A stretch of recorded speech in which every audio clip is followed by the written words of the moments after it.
Bonjour à toutes et tous, merci d'être avec nous. On est heureux à Livre Hebdo d'organiser ce webinaire spécial rentrée littéraire de l'été 2025 en compagnie pour le premier plateau d'Emma Sodin, directrice littéraire et fiction aux éditions de l'Observatoire. Bonjour Emma.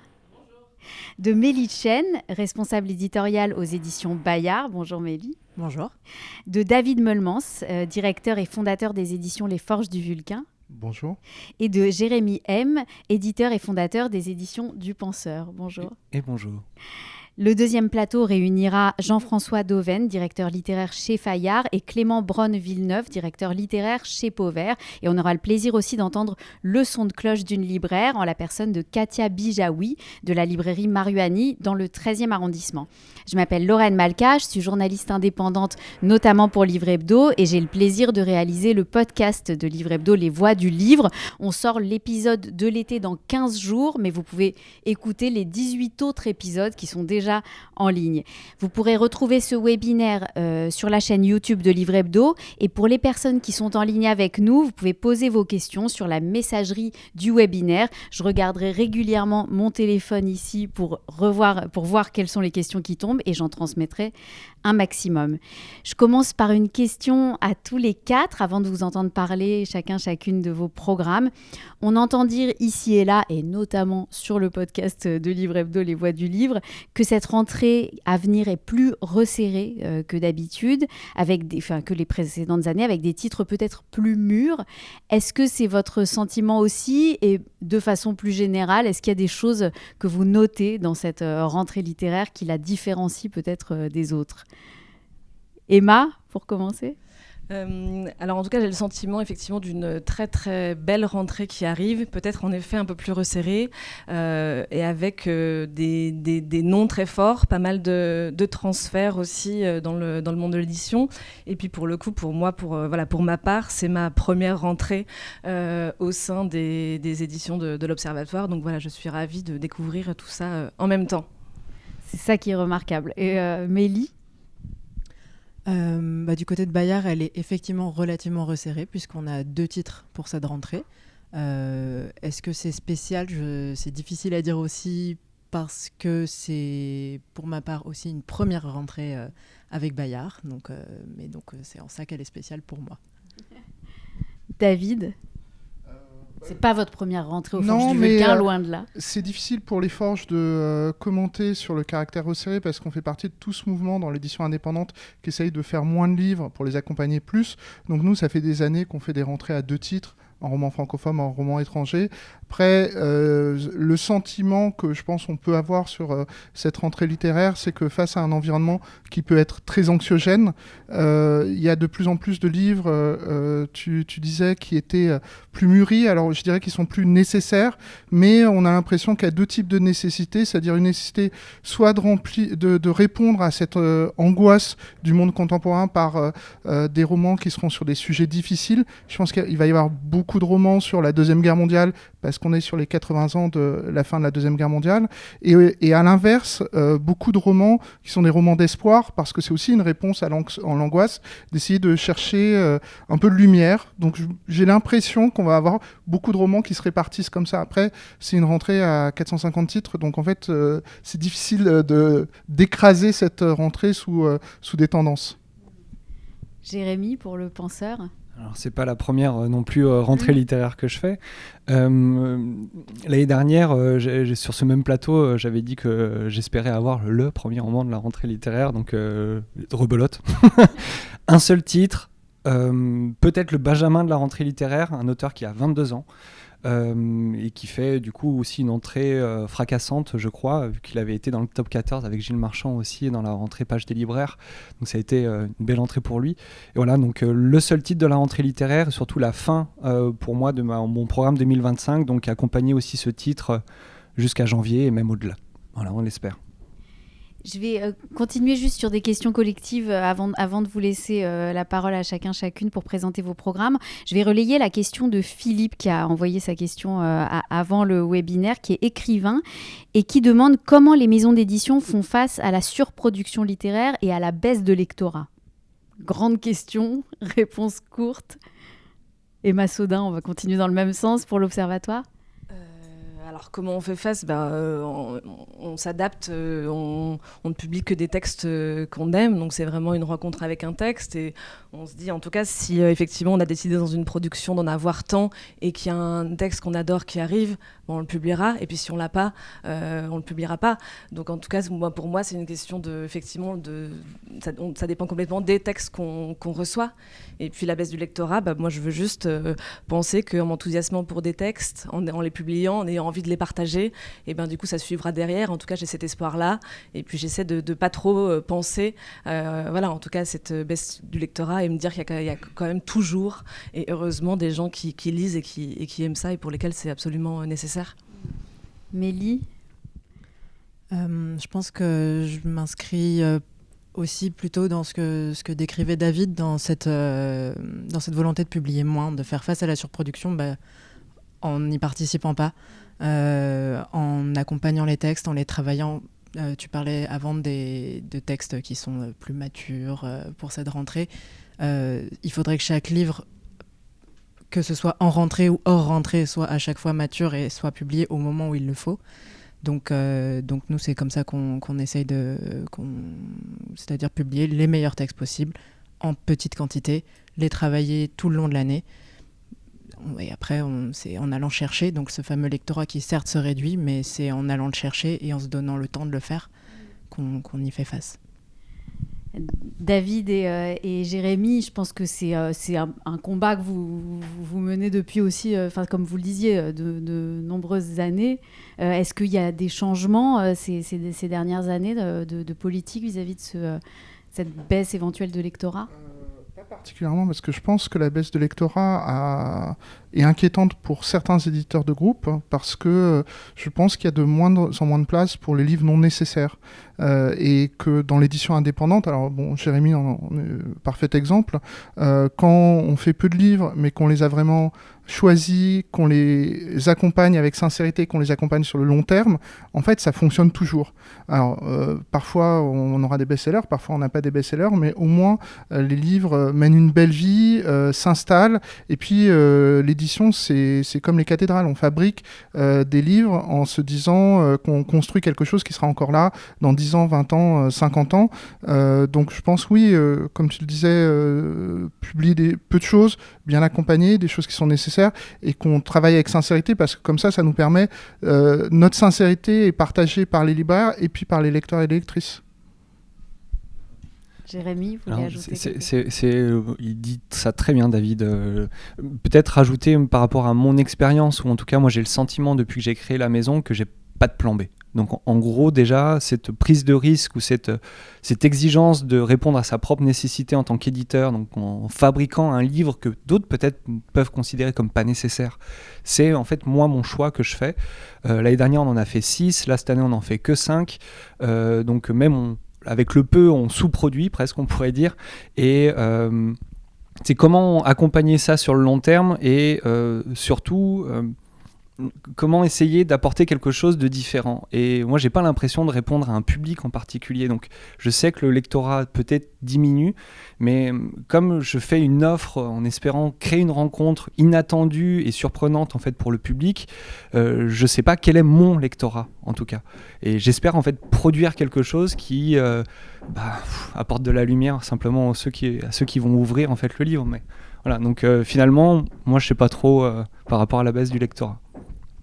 Merci. Emma, on va commencer à entendre votre programme. Vous avez donc, je rappelle, vous êtes directrice littéraire et fiction récemment arrivée aux éditions de l'Observatoire et vous avez 5 titres à nous présenter. On peut peut-être commencer avec, je crois, un auteur qui n'en est pas à son coup d'essai, Raphaël Enthoven. Ok.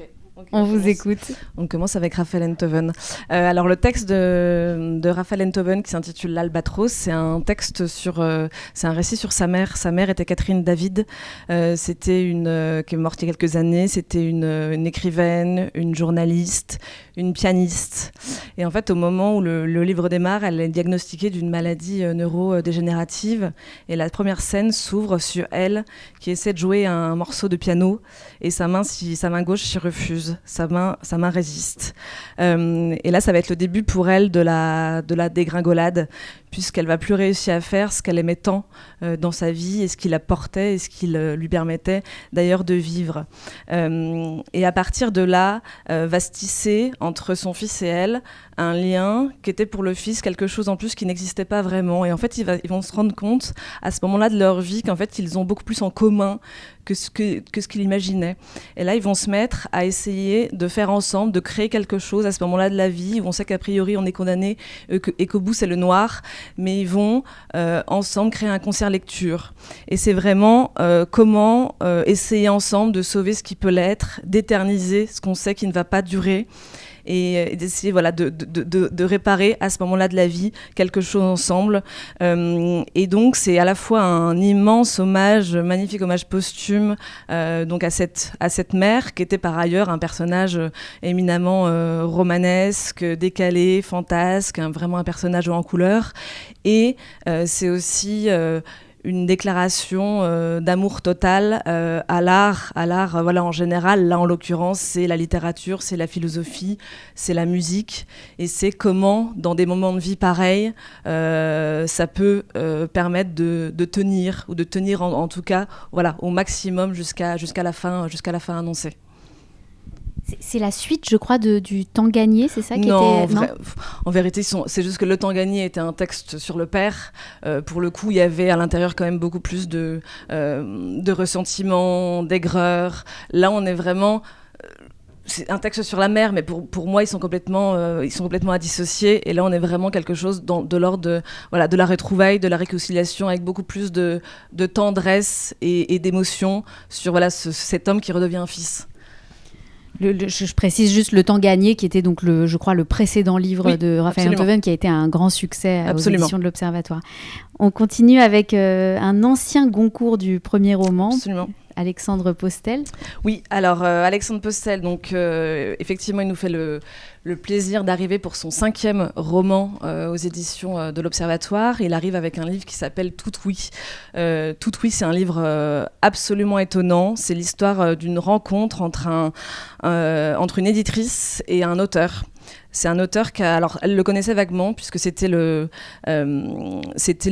compagnon d'une très bonne amie à elle, mais il y a pas mal d'années auparavant, et qu'elle a perdu de vue. Là, il arrive vers elle, il a un texte dans sa tête, il veut lui envoyer des morceaux, chapitre par chapitre.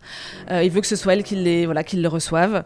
Et donc, il va y avoir un livre dans le livre, du coup, qu'on va découvrir en même temps qu'elle. Et donc, elle va recevoir vraiment ce texte chapitre par chapitre. Et ce texte, elle va être très perplexe quand elle le reçoit, puisque c'est l'histoire de Victor Chantelouve, qui a une dizaine d'années quand on le découvre, qui continue à grandir et qui est complètement obsédé, c'est-à-dire que tout le plaisir lui vient de l'oreille. Il est obsédé par les sons.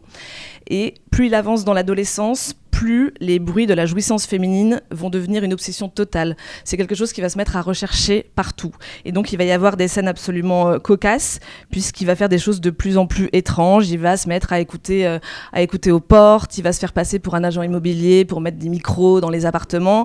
Et finalement, en fait, ce qui est presque drôle mais aussi risible va devenir complètement pathétique, puisque c'est aussi une obsession qui va le couper, l'éloigner complètement de ce qu'il est, et qui va le couper complètement du réel, puisqu'il va être vraiment mangé par cette obsession. Et c'est vrai que l'originalité, d'habitude, le voyeur, je veux dire, c'est celui qui regarde par le trou de la serrure, par la porte dérobée. Là, il y a quelque chose du voyeur, mais de l'oreille, et c'est effectivement toute une interrogation sur qu'est-ce que, quand on n'a pas envie d'entendre les choses, mais pour le coup, oui, les yeux n'ont pas de paupières, mais les oreilles, une fois qu'on a entendu, c'est comme ça. Donc voilà, qu'est-ce qu'on fait avec ça ? Et puis en parallèle de ça, il va y avoir finalement tout un échange ping-pong entre l'auteur et l'éditrice au fur et à mesure que le texte arrive. Et donc elle va se questionner, elle va dire pourquoi, il me veut quoi ce type, pourquoi il m'envoie ça à moi. Elle va se demander si c'est un fantasme masculin sexiste, pourquoi. Et donc ça va évidemment elle lui faire se poser des questions aussi. Ce texte est vraiment une expérience de lecture absolument totale, puisque c'est aussi essayer d'épouser quelqu'un d'autre, voilà, être quelqu'un d'autre que soi-même le temps de la lecture. Voilà, et c'est ce qu'on pourrait appeler, en tout cas moi c'est l'effet qui m'a fait, c'est vraiment une espèce de livre agitant, dans le sens où c'est un livre qui pose question, c'est un livre qui dérange, mais on peut aussi voilà, imaginer et espérer que ce soit le propre de la littérature, de chercher en soi des réponses à tout ça. Et donc, je précise, Alexandre Postel avait en effet reçu le concours du premier roman pour Un homme effacé en 2013. Oui. Karine Silla ? Alors, Karine Silla, du coup, donc, elle avait publié son dernier livre qui s'appelait Alina et les hommes de guerre. Là, elle revient avec un texte qui s'appelle 20 ans. 20 ans, c'est vraiment de quoi sont capables les jeunes gens. C'est-à-dire 20 ans, voilà, c'est l'âge à la fois de tous les possibles. Là, on va suivre Jeanne, qui donc, elle a 20 ans. Jeanne, elle est folle amoureuse de Tristan, qui est une espèce de bad boy. Elle en est dingue. Elle est embarquée dans un casse, un bragage qui tourne mal, qui se finit mal. Il y a des vies qui sont fauchées, et puis elle est la survivante. Et en fait, à cet âge-là, à 20 ans, elle va écoper de 20 ans de prison. Et c'est en parallèle l'histoire de la narratrice qui va tomber sur ce fait divers. Et on ne sait pas pourquoi, dans la vie, il y a plein de faits divers qu'on rencontre comme ça et sur lesquels qui glissent sur nous. Et puis là, ce fait divers, il va faire écho en elle. Elle va se dire, en fait, cette femme-là, ça aurait pu être moi, parce qu'elle a vécu la même histoire. Elle a juste fait en sorte que le désastre s'arrête à temps. Elle n'est pas allée au bout. Et donc, elle va se lancer, elle va aller à la rencontre de cette femme en prison. Donc, c'est toute une immersion. On sait qu'aujourd'hui, il y a 3% de la population carcérale qui est féminin. Et la plupart des crimes pour lesquels ces femmes sont en prison, c'est lié aux hommes. Et donc, elle va vouloir vraiment aller à la rencontre de cette femme. Elle va essayer de comprendre ce qui s'est passé et va se tisser entre elles quelque chose de très beau, qui est pas de l'ordre de l'amitié, mais qui est de l'ordre de la compréhension mutuelle, voilà, qui jamais ne juge. Et donc à travers ça, on va à la fois revivre effectivement tout cet âge-là où on se sent complètement invincible, et puis jusqu'aux prisons et une découverte de ce monde-là à travers ces deux personnages féminins. 20 ans de Karine Silla, ça sort le 20 août comme tous vos... Ils sortent tous le 20 août. Vos romans, oui. Absolument. On enchaîne avec une histoire d'amour qui se passe en Corée du Nord. Absolument, ça c'est un texte qui nous embarque donc en Corée du Nord. Grosso modo, c'est un pitch qui est relativement simple, c'est-à-dire que c'est Roméo et Juliette en Corée du Nord. Donc c'est une histoire en fait on a tous les codes puisque donc c'est vraiment Roméo et Juliette en Corée du Nord. Donc là-dessus, on n'est pas surpris. Mais en revanche, on ne cesse d'être surpris parce que c'est embarqué dans un monde dont on entend parler mais qu'on ne connaît absolument pas. Ça démarre par une scène d'exécution publique. Il y a deux jeunes gens dont le regard se croise. A priori, déjà, leurs regards n'ont pas le droit de se croiser à ce moment-là. Et c'est un coup de foudre et un amour aussitôt contrarié. Ils le savent, ils le sentent, ils le savent. Par ailleurs, il y a en plus là quelque chose de la lutte des classes qui s'y rajoute puisque Miran, elle, vient d'une famille qui est membre de l'élite politique et lui, Young-ji, sa famille est surveillée par la sécurité d'État. Et c'est vraiment comment rêver de liberté quand tout nous invite à la soumission. C'est un texte qui a un côté très orwellien, qui parle de la société de surveillance, de la liberté, évidemment. Et puis c'est aussi tout un regard de la Corée du Nord sur la Corée du Sud. Et c'est aussi un regard sur la Chine. Et la Chine, dans ce texte, apparaît comme le véritable Eldorado. Et pour le coup, l'auteur qui, lui, se passionne pour cette partie du monde, qui est l'Asie dans sa totalité, du coup, a décidé d'y aller. Et donc, il y a passé 4 jours, après, avec bien sûr tout un tas de préconisations, toujours accompagné et tout ça. Et donc, il a des anecdotes, en tout cas, assez dingues à raconter quand il parle de cette aventure-là. Et donc l'auteur, c'est Nicolas Gaudemet qui avait écrit un premier roman qui s'appelait La fin des idoles, oui, dont on avait qui avait été très remarqué, récompensé par le prix Jules Renard en 2019. Absolument. On termine avec un premier roman ? Oui, en tout cas, pas de rentrée littéraire sans premier roman. En tout cas, on espère. Oui, on adore en tout cas faire émerger de nouvelles voix. Donc là, c'est un premier roman de Julia Clavel. C'est un premier roman autour de la santé mentale. C'est grosso modo, et si elle est bien, devenait une question de vie ou de mort.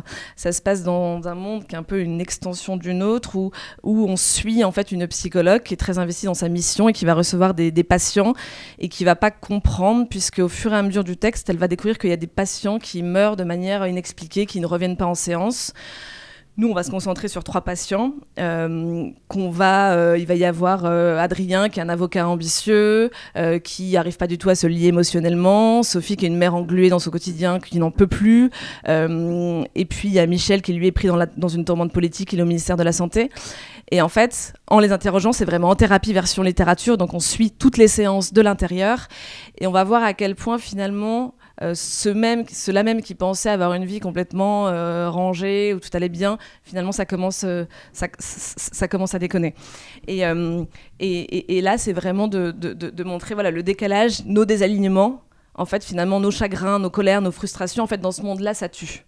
Et c'est dire aussi que finalement pour moi c'est peut-être le monde dans 10-15 ans, mais je veux dire là il y a 13 millions de Français aujourd'hui qui souffrent de problèmes liés à la santé mentale, donc c'est absolument énorme. Je pense que c'est aussi des questionnements qui ont été absolument au cœur de nos vies à partir du Covid, et donc ouais, c'est quand il y a un décalage, mais je pense qu'on est quand même aussi tous dedans, donc il me semble qu'on trouve vraiment des bouts de nous à l'intérieur de chaque personnage, et c'est effectivement de dire voilà, nos désalignements, nos contradictions, comment dans ce monde-là, du coup, ça tue. Et en fait, vraiment, ce personnage, Caroline, il fait office c'est une espèce de lanceuse d'alerte qui veut alerter quand il y a une espèce d'épidémie de mal-être qui débarque sur toute une société. Mais voilà, donc oui, on pousse le curseur très loin, mais c'est finalement quand même, je crois, vu le nombre d'arrêts maladie qui est absolument croissant, c'est quelque part le monde de demain. Donc la santé mentale qui ferait peut-être son entrée un peu dans la littérature. Enfin, en tout cas, j'ai l'impression. Ça fait peut-être longtemps, mais oui, c'est vrai que au cœur, en tout dans cas, cette rentrée, à travers effectivement sa présence médiatique, peut-être que ça rentre ça devient peut-être un motif romanesque intéressant. Merci Emma Saudin, ça donne très très envie. Mélie Chen, c'est à vous. Donc je rappelle, vous êtes responsable éditoriale aux éditions Bayard. C'est un petit groupe dans un grand groupe, on peut dire. Et vous m'avez dit d'ailleurs qu'on ne vous attendait pas forcément dans une rentrée littéraire. Est-ce que vous pouvez dire quelques mots là-dessus avant de présenter votre programme ? Oui, en quelques mots, les éditions Bayard, on les connaît surtout pour leurs incroyables livres pour la jeunesse. Ce qui fait qu'on les attend forcément peut-être un peu moins sur la littérature, sur les essais, même s'il y a un très beau fond de sciences sociales et religieuses du côté de chez Bayard, mais c'est vrai que pour ce qui est de la littérature générale, c'est un peu une première pour Bayard, c'est un peu ce que je disais un peu plus tôt. Grâce notamment à la collection littérature intérieure. Et vous nous présentez donc 2 titres en cette rentrée, dont un nouveau titre dans cette très belle collection. Je vous laisse commencer par ce titre-là. Oui, alors la collection littérature intérieure, comme son nom l'indique, propose à des écrivains et des écrivaines d'explorer le sujet de leur choix dans une forme assez brève, mais dans une forme assez brève, mais à chaque fois totalement libre, mais à chaque fois la question, ça va être qu'est-ce qui vous bouleverse ? Qu'est-ce qui vous touche intimement ? Qu'est-ce qui vous préoccupe ultimement ? Qu'est-ce qui vous fracasse ? Qu'est-ce qui vous inquiète ? Qu'est-ce qui vous met dans une joie telle que ça touche au sens de l'existence ? C'est ça la question que pose cette collection. Et c'est un peu... ça peut aussi être, par exemple, quand on parle par exemple, des romanciers, on dit parfois qu'ils écrivent toujours le même roman. Parce que c'est toujours au fond le même moteur qui va faire naître, qui va faire tourner autour de lui des histoires différentes. Là, la collection littérature intérieure va demander qu'est-ce que c'est ce moteur. Donc c'est pour ça que la forme est libre, parce que ça peut se prêter aussi bien à de la fiction qu'à des récits personnels, qu'à de la poésie, enfin ce qu'on veut. Et c'est une collection jeune, dans laquelle il y a eu quelques titres seulement aujourd'hui, peut-être je dirais 6 ou 7 à ce jour. Cette année, au début de l'année, on avait le premier roman de Rim Battal qui s'appelle « Je me regarderai dans les yeux ». Et là, pour la rentrée d'août, on a un très beau texte d'une romancière aussi qui s'appelle Toufat Moutar, dont le livre précédent était publié aux éditions Le Bruit du Monde. Son livre s'appelle « Le feu du milieu », c'est un roman qui est très très beau.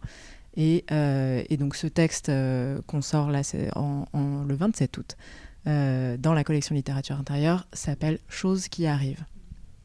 Et pour ce texte, Toufat Moutar revient... Enfin, se pose donc, conformément à la ligne de la collection, une question qui est effectivement cruciale, qui est pourquoi est-ce que parfois on ne s'autorise pas à vivre ? Pourquoi est-ce que parfois certaines joies qui sont trop fortes, on s'empêche de les célébrer, on va s'arrêter, on va les interrompre, on va pas aller jusqu'au bout, on va se dire bon, il faut pas se réjouir trop fort au cas où, quoi on sait pas, mais au cas où il se passerait quelque chose qui nous l'enlèverait. Et donc c'est sur ce sentiment qui peut paraître très subtil, qui est très difficile à aller saisir, et en ça c'est une démarche peut-être un peu qui m'a amusée parce qu'il y a un petit clin d'œil un peu proustien dans la première image qu'elle va donner pour expliquer ce sentiment, où elle dit, la mère d'une de mes amies dit, il faut pas se réjouir trop fort et trop longtemps parce que sinon on est comme un bout de pain qu'on trempe dans le thé, on gonfle puis on explose. Donc il faut surtout pas rester trop longtemps plongé dans le thé. Et à partir de cette anecdote où qu'elle commente de façon un petit peu amusée, elle dit mais c'est vrai que même si ça m'amuse, je m'aperçois que moi-même j'interromps mes joies. Pourquoi ? Et donc c'est à partir de cette interrogation-là que Toufat Mouhtare va déplier en fait un texte avec une écriture d'une très grande beauté qui est son style à elle, c'est-à-dire quelque chose qui se déploie, qui est avec des longues phrases extrêmement fluides, avec quelque chose à la fois très élégant, très souriant, et en fait qui est un peu comme, enfin c'est un peu sans qu'on s'en rende compte, on est déjà entraîné par le courant vers des endroits où soi-même on n'aurait pas pensé aller, puisqu'elle va aller dans une quête dans son intériorité d'une profondeur qui est assez stupéfiante en fait, qui est extrêmement courageuse, mais toujours avec quelque chose d'un tout petit peu souriant, un petit peu espiègle. Il y a quelque chose qui parfois va être presque de l'ordre du conte. Elle va mélanger à la fois des petites blagues et aussi par des questionnements qui sont d'une gravité immense, puisque ça touche vraiment à, par exemple, l'autorisation qu'on se donne à vivre, le sentiment de légitimité qu'on a à être au monde, qui sont pour le coup des sujets plutôt difficiles. Et elle le fait à travers un épisode personnel qui lui est arrivé, c'est-à-dire que Toufat Mouhtare est d'origine comorienne. Elle est venue en France pour faire ses études à l'université, et c'est pendant qu'elle faisait ses études, donc comme tous les étudiants étrangers et comme tous les étrangers qui viennent en France, elle a dû, pendant un certain temps, se plier à cette formalité extrêmement humiliante, extrêmement difficile, qui est d'aller faire renouveler son titre de séjour à la préfecture à intervalles extrêmement réguliers. Il faut vraiment avoir en tête que c'est quelque chose d'extrêmement... Enfin, je pense que vous l'avez sûrement déjà lu ou vu dans des documentaires. C'est un traitement particulièrement dur. On doit faire la queue, parfois la veille au soir, pour pouvoir espérer peut-être avoir un ticket le lendemain matin. On doit passer quasiment la nuit dehors, quelle que soit la température extérieure. On fait la queue avec des centaines de personnes qui, elles aussi, travaillent, doivent venir avec leurs enfants parce que personne n'est là pour les garder. Enfin voilà, c'est vraiment quelque chose de très pénible. Et un jour, elle ne le fait pas. Un jour, elle n'y va pas. Elle ne va pas à la préfecture renouveler son titre de séjour, ce qui la place automatiquement dans une situation d'irrégularité. Et c'est dans cette situation de grande précarité, de qui-vive permanent dans laquelle elle se retrouve immédiatement projetée, puisque quand on n'a plus de papier, on ne peut plus aller dans les grandes gares. Il faut absolument éviter toute possibilité d'avoir un contrôle d'identité. Donc changer de trottoir si jamais on voit que certaines tensions qu'on peut se retrouver pris au milieu d'une altercation par exemple, évidemment toujours être en règle, mais ne pas risquer d'être contrôlé pour savoir si on est en règle ou non, donc prendre le bus plutôt que le métro, éviter les endroits très fréquentés. Donc autant de choses qui vont qui gouvernent une vie, qui vont contraindre énormément toute liberté, tout sentiment de stabilité, de sécurité et évidemment de joie. Et donc c'est à partir de cette expérience-là qu'elle fait et dont elle va, à partir de là, se rendre compte qu'en fait, ce sentiment d'hypervigilance dans lequel elle se retrouve lui est très familier, qu'en fait, elle s'y est retrouvée littéralement. C'est-à-dire qu'elle se dit, mais en fait, je connais ce sentiment. Pourquoi ? Et pourquoi, finalement, peut-être qu'en ne se rendant pas à la préfecture, elle aurait inconsciemment voulu s'y mettre dans cette urgence, dans cette insécurité. Et donc voilà, c'est à partir de là qu'elle va déplier et fouiller petit à petit dans sa propre expérience, mais avec autant de réflexions qui valent pour toutes et tous, comment s'incruste au plus profond de soi-même la conviction qu'on n'a pas le droit d'être là. Sur le fait d'interrompre ses joies, en tout cas, je ne sais pas si ça s'est vu à l'écran, mais je nous ai tous et toutes vus hocher la tête comme ça. Donc, je pense que cette autrice a saisi quelque chose, effectivement, qui, en tout cas, donne très, très envie de lire son livre. On passe au deuxième livre, qui est un livre hybride, j'ai l'impression, entre récit et documentaire ethnographique. Oui, on peut dire ça comme ça, dans une collection qui s'appelle Bayard Récits, qui elle aussi, qui comme vous dites, propose quelque chose d'assez hybride, c'est-à-dire il s'agit de proposer des sciences humaines ou en tout cas une forme de pensée bien racontée. C'est pas sur le mode de l'essai académique, mais avec une forme d'expertise d'un sujet, mais à chaque fois porté par un récit, un style singulier ou un regard, une subjectivité affirmée, un regard d'auteur en gros. Et c'est effectivement le cas de ce livre qui s'appelle Les zones grises et dont le sous-titre est Enquête familiale aux lisières du Troisième Reich, et qui est écrit donc par une chercheuse en sciences sociales à Paris 8 qui s'appelle Alexandra Saemer. Et effectivement, on est à la croisée donc, d'une enquête, tout ce qu'il y a de plus classique, comme son nom le laisse deviner, comme son titre le laisse deviner. On est vraiment sur la question de l'enquête de la petite histoire dans la grande histoire, de comment est-ce qu'une trajectoire d'une famille, David en parlait, on parle de la fin de la Seconde Guerre mondiale et surtout du moment de sa fin. Donc en fait, comment cette trajectoire de cette famille va s'inscrire dans l'histoire.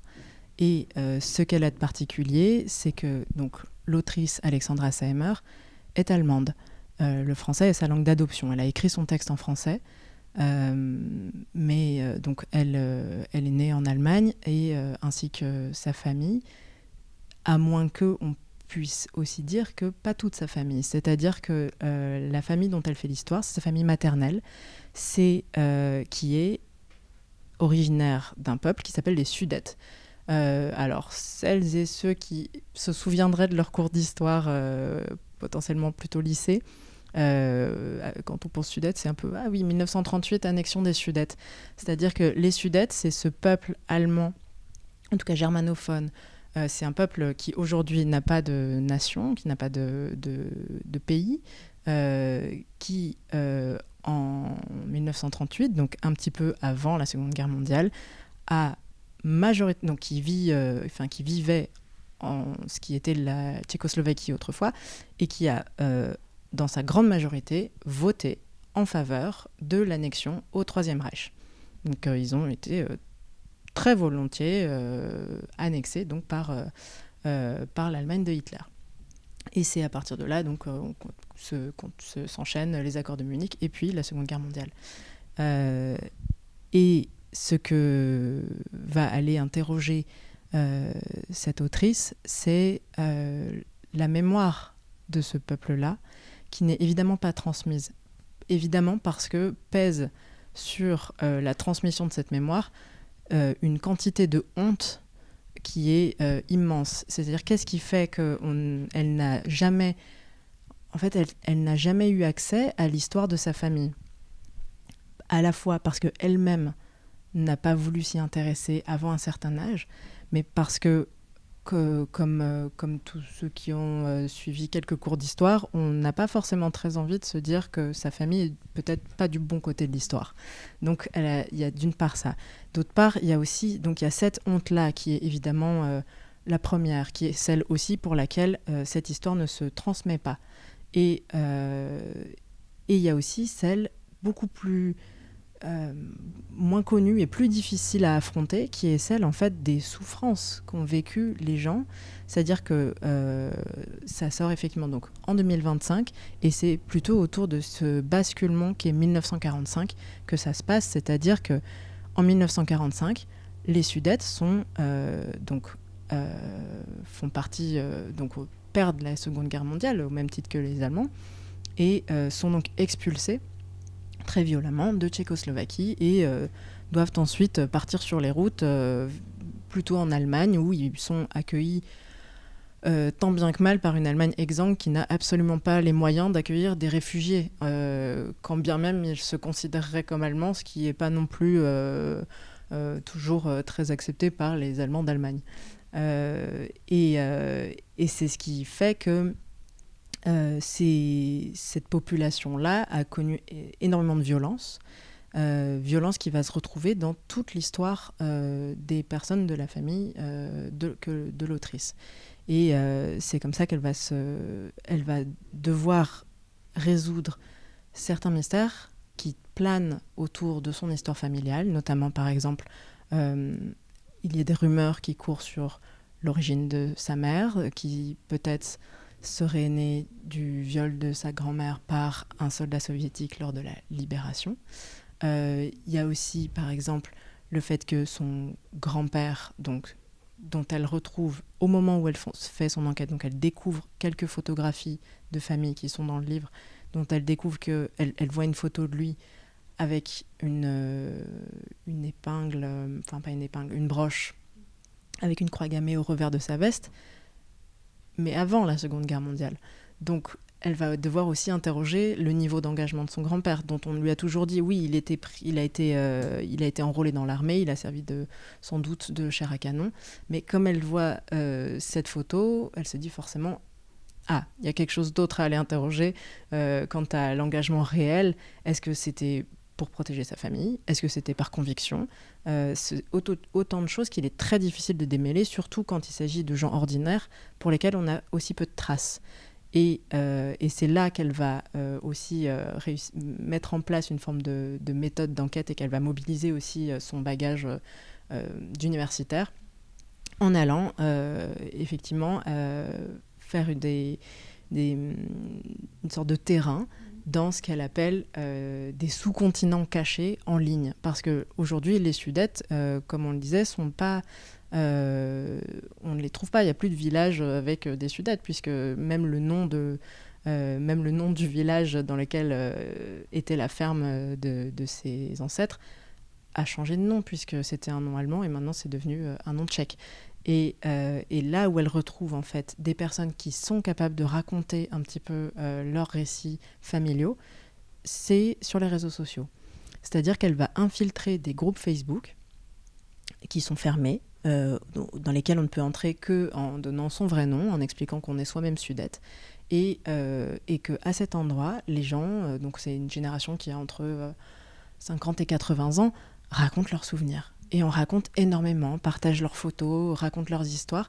Et c'est à partir de ces récits de toutes ces personnes à qui elle va, pour certains, demander de l'aider en disant, voilà, est-ce que vous reconnaissez tel uniforme, est-ce que vous reconnaissez tel endroit. Elle va aussi se nourrir de leurs récits pour essayer de combler certains trous. La fiction est toujours, dans le livre, contrôlée par l'archive, c'est-à-dire qu'elle est toujours indiquée comme telle et elle a une fonction en fait d'enquête, c'est-à-dire elle essaye un récit pour voir si ça marche sur son histoire à elle. Et c'est comme ça qu'elle va petit à petit essayer de reboucher un peu les trous, les blancs de son histoire, avec toujours cette grande rigueur et cette délicatesse qui sont absolument nécessaires pour un tel sujet, parce que et c'est en ça que aussi elle fait intervenir sa propre spécialité. Elle travaille en sémiotique Et c'est-à-dire qu'elle va toujours interroger la valeur des souvenirs et la valeur de ce qu'on voit sur une photo en fonction de où on se situe dans l'histoire. Et en ça, c'est un texte qui va interroger énormément à la fois la mémoire, à la fois la question des choix collectifs. Et je crois que c'est un moment où c'est une question qu'on peut se poser. Et de l'art d'utiliser les réseaux sociaux pour retrouver les voix effacées, enfin des sans-voix, quoi. C'est ça. C'est fascinant. Alors, Les zones grises d'Alexandra Semmer, ça paraît le 10 septembre. Et vous avez parlé de Choses qui arrivent dans la collection Littérature intérieure de Toufat Moutard, qui paraît le 27 août. Merci Mélie Chen. À votre tour, David Molmans, directeur et fondateur des éditions des Forges du Vulcain. On commence avec un auteur qu'on est nombreux et nombreuses à attendre, enfin qui est très attendu dans votre catalogue parce qu'il a une voix et un univers bien à lui. Il s'agit de Gilles Marchand. Merci, oui, c'est le grand retour de Gilles Marchand que les lectrices et lecteurs avaient particulièrement aimé dans son précédent roman sorti à la rentrée littéraire 2022, qui était Le Soldat désaccordé, un grand roman sur la Première Guerre mondiale, qui a rencontré un très grand succès en France et à l'international. Et Gilles, d'ailleurs, est toujours en tournée sur ce roman. Il a fait plus de 250 dates de tournée, dont 75 dates avec une rencontre musicale. Mais il a quand même trouvé le temps d'écrire un roman. Et ce roman, c'est Les Promesses orphelines. Alors tout d'abord, il faut quand même que je manifeste publiquement ma gratitude envers Gilles Marchand, parce que Gilles Marchand, c'est un auteur qui est très attaché à l'édition indépendante, qui est très fidèle aux Forges et qui revient aux Forges. Et c'est bien, c'est pour notre plus grande joie. Les Promesses orphelines, c'est l'histoire d'un jeune garçon, Gino, qui naît dans les années 40, qui va grandir dans les années 50-60. En fait, on va suivre toute sa vie jusqu'à notre époque. Gino, alors que toute la France monte à Paris, lui, il va faire, suite au décès de son père, le mouvement inverse. Il quitte Paris pour la province et il commence peut-être à avoir l'impression que la modernité va passer à côté de lui, comme un train, voilà, et comme lui va se transformer un peu comme le passager de la modernité, enfin le spectateur même de la modernité, alors qu'en fait c'est un garçon qui est fasciné par les grandes découvertes, les innovations technologiques, l'expansion des années 50-60, ce qu'on a appelé en France les 30 Glorieuses, et il va essayer de raccrocher les wagons. Et la petite difficulté, c'est que on lui dit « Ah bon, tu voudrais travailler à la conquête spatiale, il faudrait faire Polytechnique. » Il dit « Allez, je vais faire Polytechnique. » Et puis, petit à petit, il se rend compte que dès la 5e, il a beaucoup de mal en mathématiques et en physique, et que fondamentalement, c'est un garçon extrêmement attachant, mais qui n'est pas très doué pour les études. Mais il a une immense qualité, c'est qu'il a du cœur. Il est généreux, il est plein d'espoir, il sait raconter des histoires. Et en fait, le roman est vraiment une interrogation sur qu'est-ce qu'une vie réussie et sur le doute qu'a ce personnage de se dire est-ce que je ne suis pas en train de rater ma vie ? Sauf qu'en fait, il l'a réussi d'une autre manière. C'est qu'en fait, il crée l'enthousiasme, l'affection, l'amour chez les autres. Et en fait, on ne sait pas s'il s'est sauvé lui-même, mais en tout cas, il a sauvé tous les autres, tous ceux qu'il a rencontrés. C'est comme ça, notamment, qu'il séduit, quand il est adolescent, Roxane, qui est le grand amour de sa vie. Donc, c'est une réécriture du Cyrano de Bergerac, qui est vraiment la grande figure du français par excellence, c'est-à-dire beaucoup de panache, qui se présente comme un matamor, mais qui est en fait un personnage extrêmement fragile. Et ça fait que ce roman, c'est à la fois un très grand roman d'éducation, c'est une très très belle histoire d'amour extrêmement émouvante. Je pense que les Forges contribuent à la relance du marché du Kleenex en France. Voilà. Mais c'est aussi un très très grand roman sur la France. Parce que c'est un roman qui va parler des 30 Glorieuses, des grandes inventions, des grandes conquêtes. Mais c'est pas un roman nostalgique pour une raison assez simple. C'est que Gilles Marchand, il est historien de formation. Et quelque chose que je trouve assez fascinant, c'est que c'est quelqu'un qui est capable de se documenter énormément, d'être extrêmement respectueux de l'archive, de la matière historique, et de réussir pourtant à faire passer toutes ces informations d'une manière délicate et romanesque. Et donc, quand il décrit les 30 Glorieuses, c'est aussi une description lucide sur le fait que les 30 Glorieuses, c'est aussi une expansion économique qui s'est faite sur le dos des peuples colonisés, qu'ils soient dans leur pays ou amenés comme esclaves modernes en France.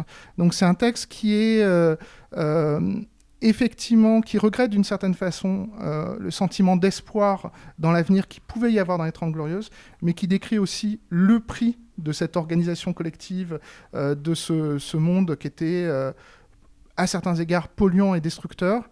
Et en fait, d'une certaine façon, avec ce roman, c'est la fin d'un grand cycle d'écriture, parce qu'avec ce roman, Gilles Marchand clôt vraiment son XXe siècle. C'est-à-dire que si on les met bout à bout, tous ces romans, alors qui ont des petits personnages qui reviennent, des personnages très secondaires, donc pour les gens qui ont lu Gilles Marchand, on va retrouver la Dame au chien, le réverbère, plein de choses comme ça.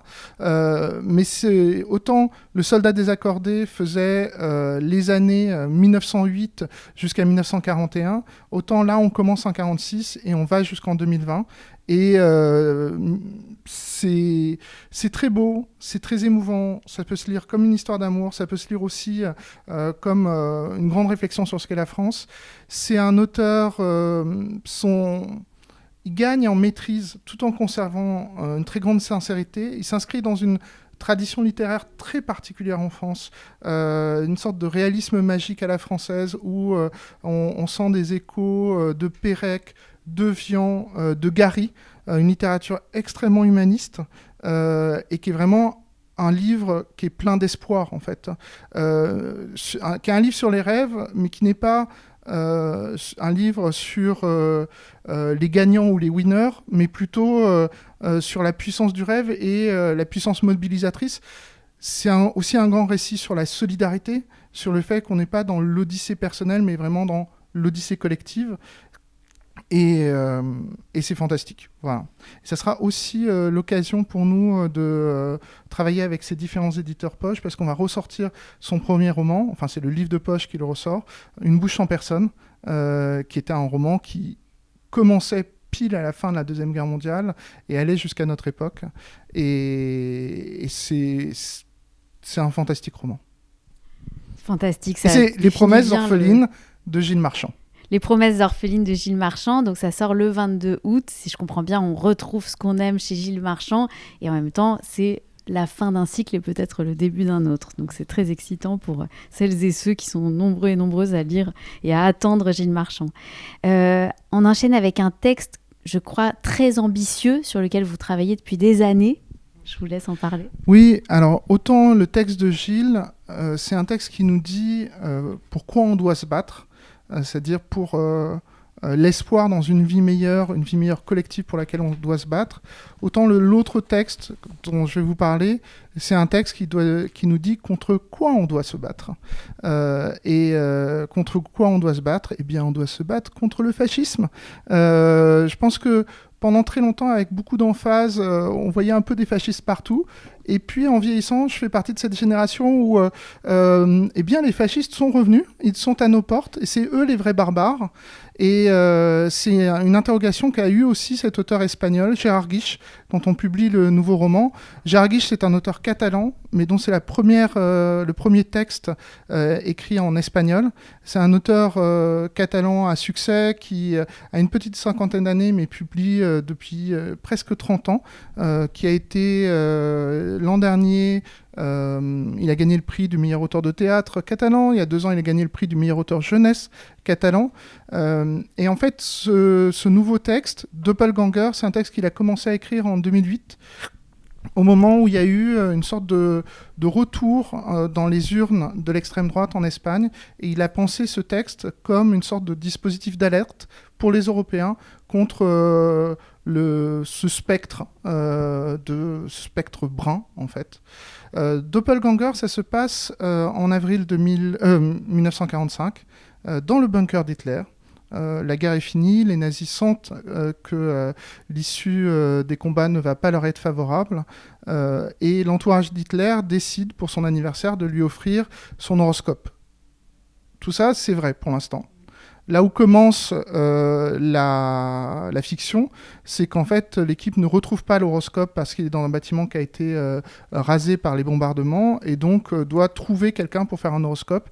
Il trouve une sorcière, là on est dans la fiction, qui prépare donc cet horoscope, mais il y a un quiproquo, il y a une erreur sur la date de naissance de Hitler et on donne une date décalée de 4 jours, qui n'est pas la date de naissance de Hitler, mais qui est la date de naissance de Charlie Chaplin. Donc la sorcière fait le thème astral de Charlie Chaplin et fait donc savoir à Hitler que après la guerre, il réalisera un dernier film. Et Hitler, qui était féru d'ésotérisme, entend cette promesse et décide donc de transformer le bunker en studio de tournage, en disant on n'aura pas de victoire militaire, mais on aura une victoire dans les esprits par les arts. Ce qui en soi est tout à fait conforme à un élément de la doctrine du nazisme qui était notamment véhiculé par un personnage comme Albert Speer, qui était l'architecte et un des ministres du Reich et un proche de Hitler. Et à partir de ce moment-là, en fait, commence une sorte de farce où, mis dans une situation un peu exceptionnelle pour eux, on va découvrir toutes les personnes qui sont dans le bunker. Donc c'est un roman qui est à la fois historiquement très très documenté, sur lequel l'auteur a passé 17 ans, et c'est aussi une satire très dure, très violente, très sombre, très drôle, des liens entre pouvoir et fascisme. C'est écrit comme un grand opéra en 5 actes, ce qui est aussi une manière de mettre en scène l'obsession des nazis, particulièrement Hitler, pour Wagner, et pour une forme de grandiloquence excessive. Et c'est un roman somme, un roman monstrueux, à part. J'ai cru comprendre que c'est le plus gros roman de la rentrée littéraire. Au sens du nombre de pages ou au sens du nombre d'années du nombre de pages. Je ne sais pas pour le nombre d'années, parce que souvent on dit qu'on passe une vie à écrire un texte, donc il y a sans doute beaucoup d'auteurs qui sont plus âgés que Gérard Guiche. Mais c'est un texte, c'est une immense fierté de le publier, parce que c'est vraiment un grand roman européen, c'est un roman qui va marquer, c'est un roman qui peut aller très loin. Et en travaillant dessus, ce qui m'a beaucoup frappé, c'est que je pense qu'à chaque génération, on doit produire des nouvelles œuvres sur le souvenir de la Shoah, du Troisième Reich, de l'Allemagne nazie, parce qu'en fait, on a toujours l'impression de connaître ces choses, et en fait, on les redécouvre en termes de faits qu'on ne connaissait pas, qu'on avait oubliés, et en termes de, presque d'horreur émotionnelle qu'on oublie, parce qu'en fait, comme c'est un élément historique fondamental, je pense, de la conscience européenne, on ne l'interroge plus. Et j'en ai encore des frissons en parlant, parce que c'est un projet qui est très particulier pour nous, parce que Gérard Guiche, c'est un auteur qui habituellement écrit en catalan. Et quand j'ai entendu dire qu'il préparait son premier texte en espagnol, j'ai demandé à le rencontrer. Donc j'ai pu le rencontrer à Toulouse, où il venait pour une journée d'études sur la littérature catalane. Et je lui ai proposé qu'on soit les éditeurs initiaux de ce texte. Et donc on a travaillé pendant 4 ans sur le texte espagnol. Donc la sortie française, c'est la première sortie mondiale de ce texte. Les sorties dans les pays hispanophones sont prévues pour l'année 2026. Et ça nous a permis, pendant 4 ans, de discuter avec lui, de réfléchir avec lui, de donner en fait à ce texte une portée plus grande que ce qui était prévu, parce qu'on a beaucoup réfléchi sur comment cette question elle est traitée en Allemagne, en Grande-Bretagne, dans les pays de l'Est. Et voilà. Et c'est vraiment un texte tellement à part. Et ce qui est cocasse, c'est qu'en fait, on publie en rentrée littéraire 2 romans. Les auteurs se connaissent pas, ils ont chacun travaillé dans leur coin selon leur propre sincérité, leurs propres circonstances, mais ça sort en même temps, et on se rend compte que ces 2 romans en fait répondent à l'actualité. Il y en a un qui nous dit contre quoi on doit se battre, et l'autre qui comprend que on ne peut pas passer en permanence dans une position défensive, il faut aussi avoir des perspectives d'avenir. Et donc ils se combinent parfaitement. L'un est tourné vers le passé, l'autre vers l'avenir. Un vers le souvenir de l'horreur, l'autre vers l'espoir d'un monde meilleur. Les deux résonnent beaucoup, c'est des odyssées collectives, parce que finalement, le roman de Gérard Guiche va nous apprendre des choses sur l'entourage immédiat d'Hitler, sur des personnalités assez connues et déjà très documentées comme Goebbels. Mais en fait, ça va être la première fois que certains vont pouvoir lire sur d'autres membres de l'entourage Hitler qui sont en fait des troisièmes couteaux, mais qui étaient enfermés dans le bunker avec lui. Et c'est l'occasion en fait de voir comment des gens normaux d'un pays extrêmement civilisé et éduqué ont basculé dans une barbarie atroce. Et c'est un roman fantastique. Alors ça s'appelle Doppelganger parce que, pour toutes sortes de raisons, parce que le Doppelganger, c'est dans le folklore allemand, c'est le double maléfique, ça apparaît dans les frères Grimm, mais c'est aussi notre double. Donc Chaplin est le double de Hitler, Hitler le double de Chaplin. Il y a eu pendant 20 ans une sorte de jeu à distance où Hitler modifie sa moustache pour qu'elle ressemble à celle de Chaplin. Chaplin finalement coupe sa moustache pour cesser de ressembler à Hitler. Et Chaplin, sa grande vengeance, c'est le dictateur. Sachant que le dictateur a été fait avant qu'on connaisse les chambres à gaz et avant que les Américains se lancent dans la guerre contre les puissances de l'Axe. Et le doppelganger, c'est aussi le fait qu'on a tous le sentiment d'être dans des démocraties, mais en fait, on a un jumeau maléfique qui est dans l'ombre, qui est tapi, et qu'il faut amener en pleine lumière pour le faire disparaître.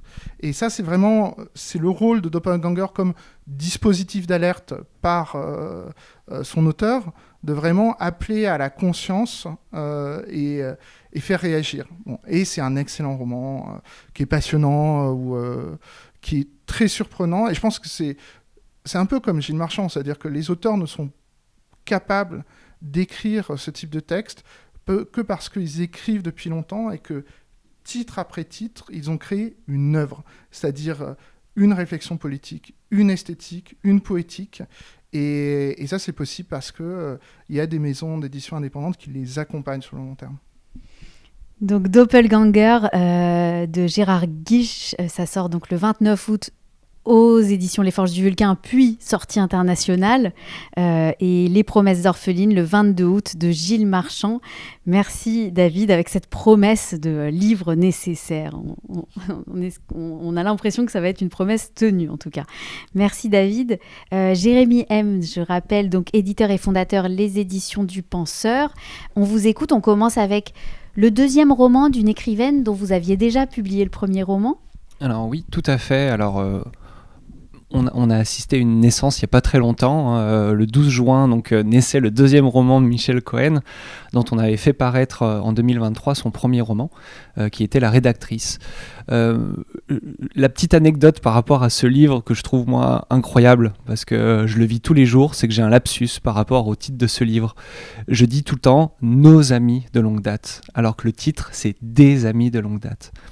Parce que Michel, en fait, dans ce livre-là, va nous dresser 18 portraits d'amis, le portrait aussi d'un éléphant et d'une paire de tongs. Et elle a réussi à me donner le sentiment que ces gens-là, je les connais. Donc, en fait, c'est mes amis aussi. Et à chaque fois que je parle de ce livre, je dis « nos amis de longue date ». Donc revenons. Des amis de longue date, et en effet le deuxième livre de Michel qui a une écriture du réel, qui est une écriture proche de l'autodocumentaire.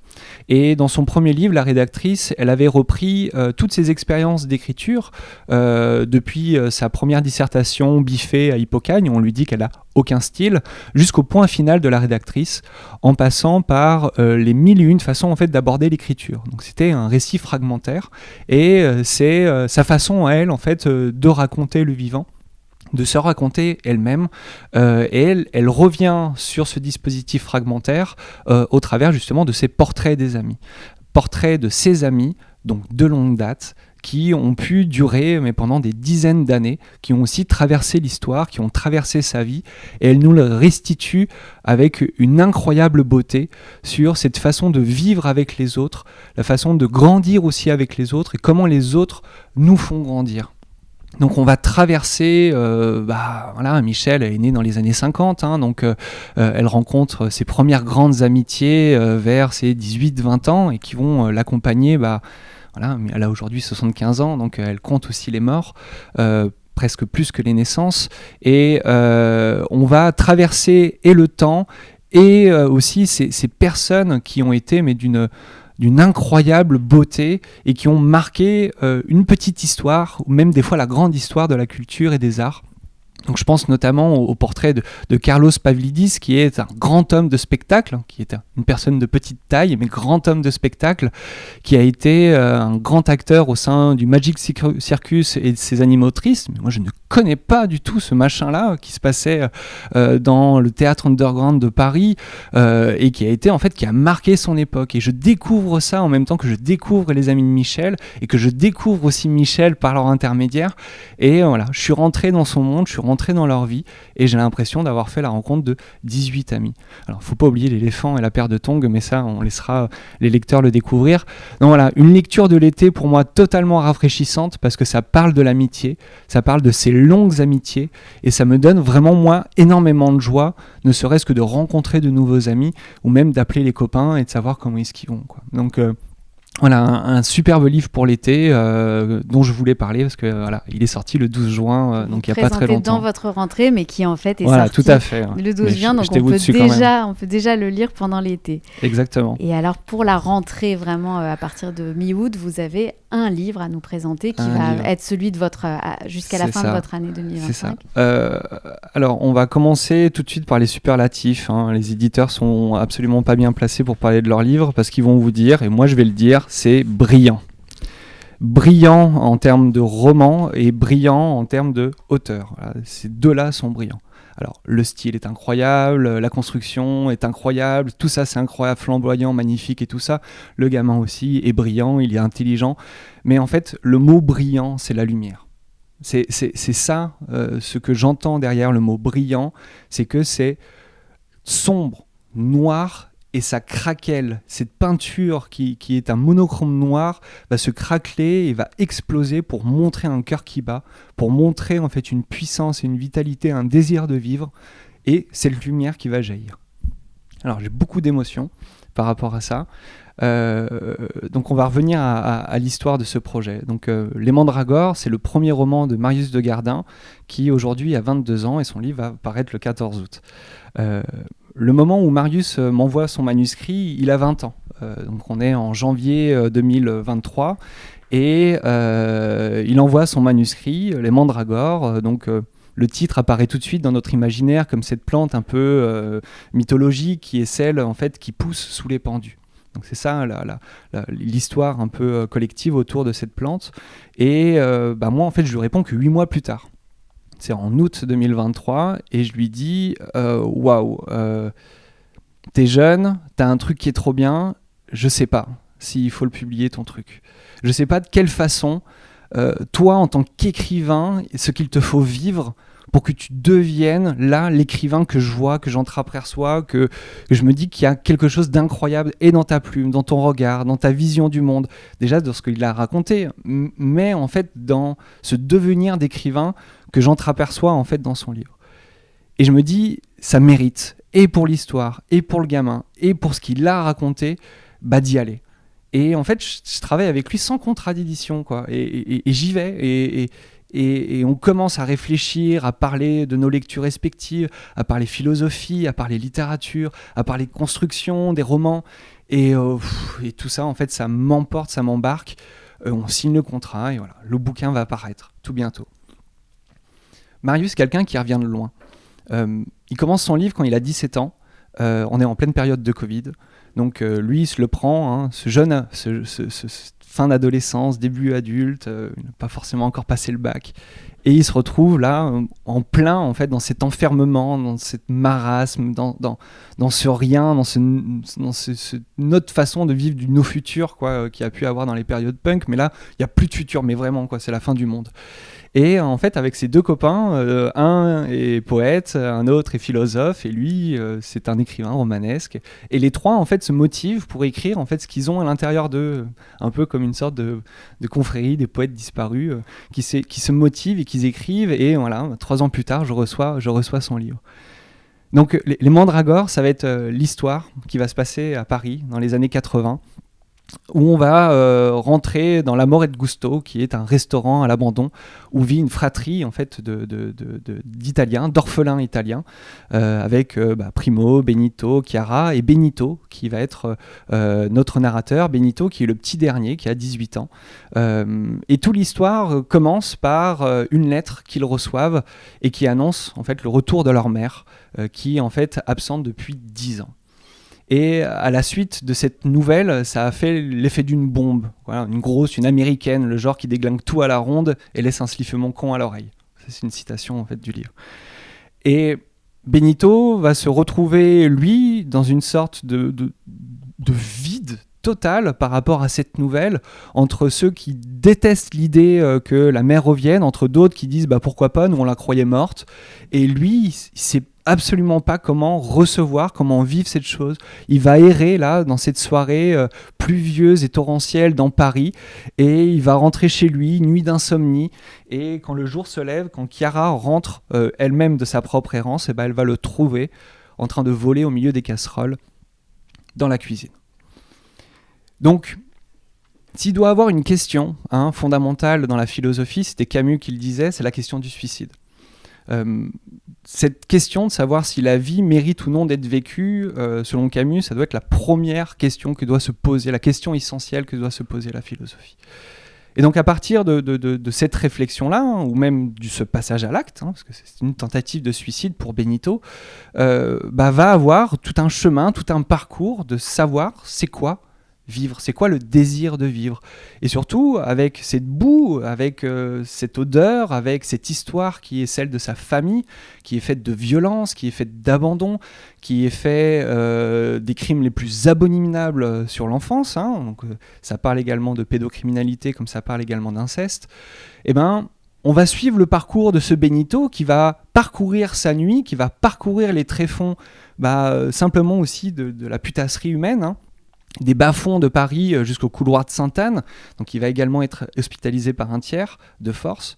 Mais à chaque fois, dans ces lieux, dans ces endroits là où il ne l'attend pas, il va avoir tout le temps une personne qui va lui donner, à un moment donné, une parole, un regard, avec laquelle il va commencer à construire et redonner aussi pour lui-même ce désir de vivre.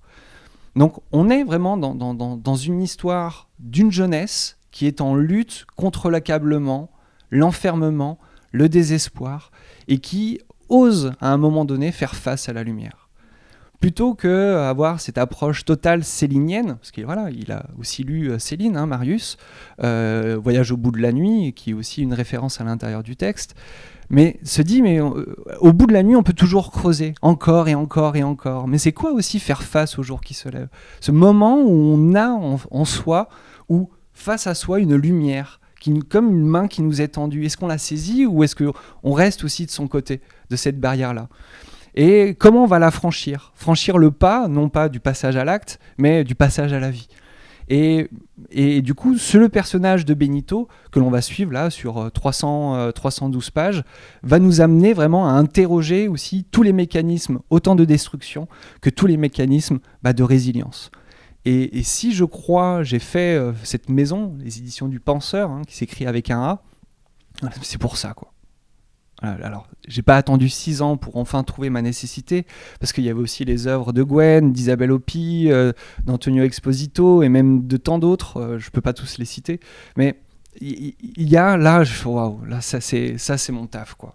Mon taf, c'est de faire entendre la parole de ce jeune homme-là, qui le dit en plus de ça à l'intérieur de son texte, dire qu'il cherche à briser le silence et fait rire les copains avec le même mot.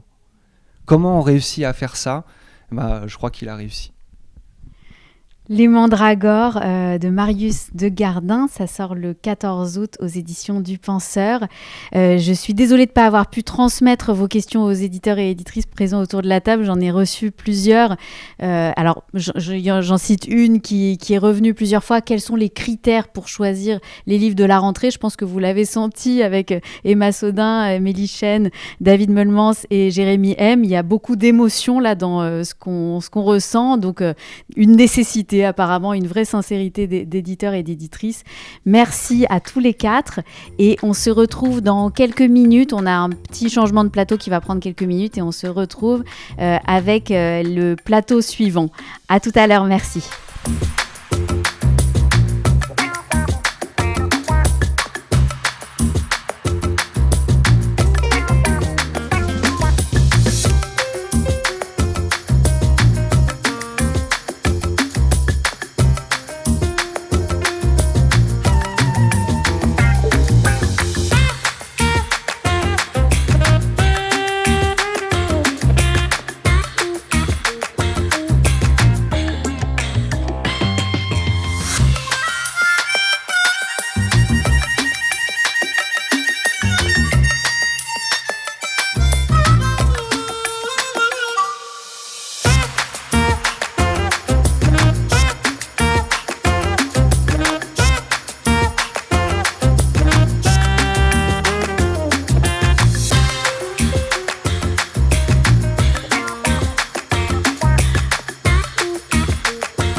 Rebonjour à toutes et tous et on enchaîne avec le deuxième plateau en présence de Katia Bijaoui, libraire de la librairie Maruani, directrice de la librairie Maruani. Bonjour. Bonjour Lorraine.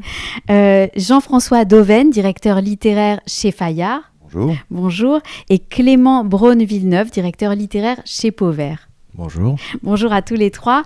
On a eu une question d'internaute qui est arrivée entre-temps de Sophie, directrice d'une maison d'édition, qui demande comment choisir les bonnes librairies pour faire une bonne rentrée littéraire pour un petit éditeur. Alors, je me tourne vers Katia. Bonjour Katia et merci d'être avec nous. Déjà, on peut recommander votre librairie pour faire une bonne rentrée littéraire pour un petit éditeur, par exemple ? Complètement. Justement, nous, c'est vrai qu'à la librairie Maruani, qui a fêté ses 35 ans cette année, on est très sensible justement à faire émerger justement les petites maisons d'édition et aussi recommander les nouveaux auteurs, les nouvelles voix, comme vous l'avez dit tout à l'heure. Alors, votre librairie, donc la librairie Maruani, qui est dans le 13e arrondissement, existe depuis 30 ans. 35. 35. 89 exactement. 35 ans, c'est aussi un chiffre rond. Et est-ce que vous diriez qu'il y a eu des changements depuis que votre librairie existe, de rentrée littéraire en rentrée littéraire ? Est-ce que aujourd'hui, c'est différent ? Alors oui, puisque la rentrée est très foisonnante, plus ça va, plus il y a de titres, même si c'est vrai qu'il y a une volonté générale de réduire le nombre de titres par maison d'édition. Moi, j'avais presque envie de dire, est-ce qu'il pourrait y avoir des quotas justement pour la rentrée littéraire, parce que on est quand même 5 en librairie à pouvoir lire de tout, mais on peut pas tout lire. Et voilà. Et donc pour nous, c'est vrai que on accueille cette rentrée avec un grand enthousiasme, ça c'est sûr. On l'attend avec grande impatience. Et j'ai presque oublié le sens de la question, ça c'est le stress. Non, mais c'était de savoir s'il y avait des choses un peu nouvelles que vous constatiez par rapport à il y a 30 ans, par exemple, à 35 Alors moi, ans. j'y étais pas il y a 30 ans, j'y suis depuis 8 ans bientôt. Et oui, moi, vous êtes fille de libraire, je voilà, crois. Je suis fille de Madame Maruani, qui est la fondatrice, effectivement.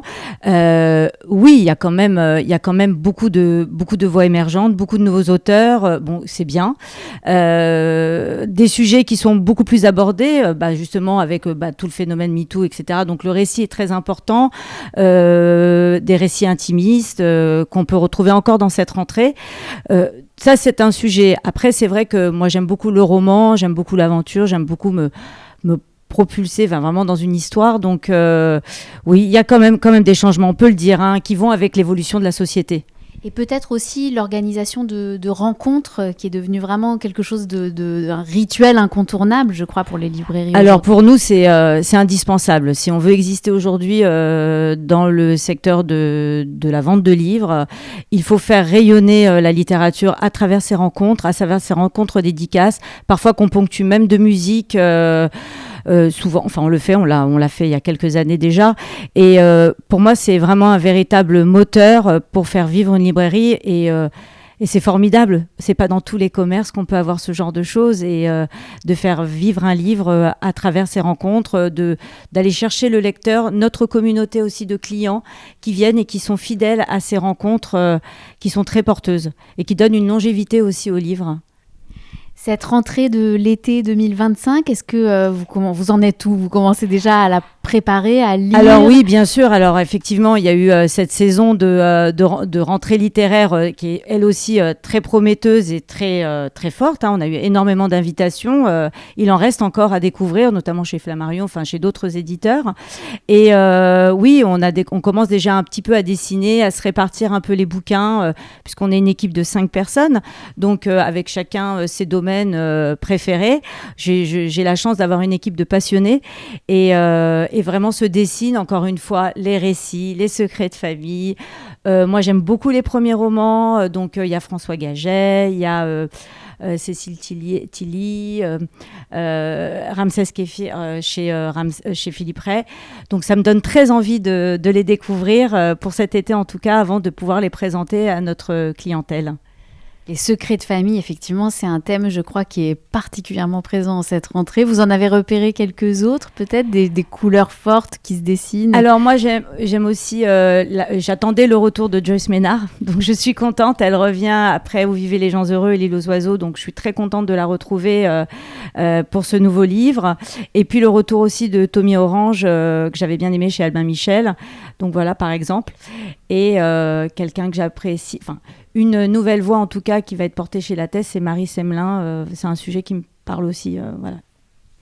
Merci beaucoup, Katia. Merci.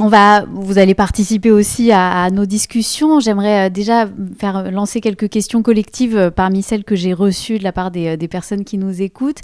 Il y a une question qui revient beaucoup, c'est est-ce que, à votre avis, l'actualité morose,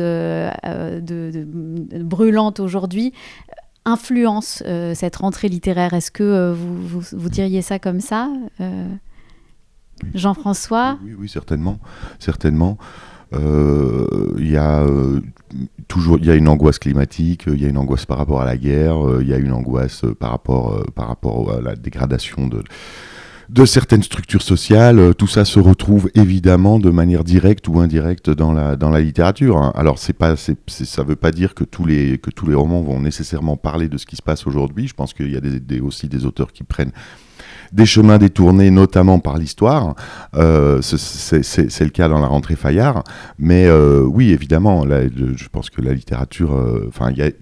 il existe une littérature d'évasion qui fait du bien, mais en rentrée littéraire, la littérature a plutôt tendance à parler du monde.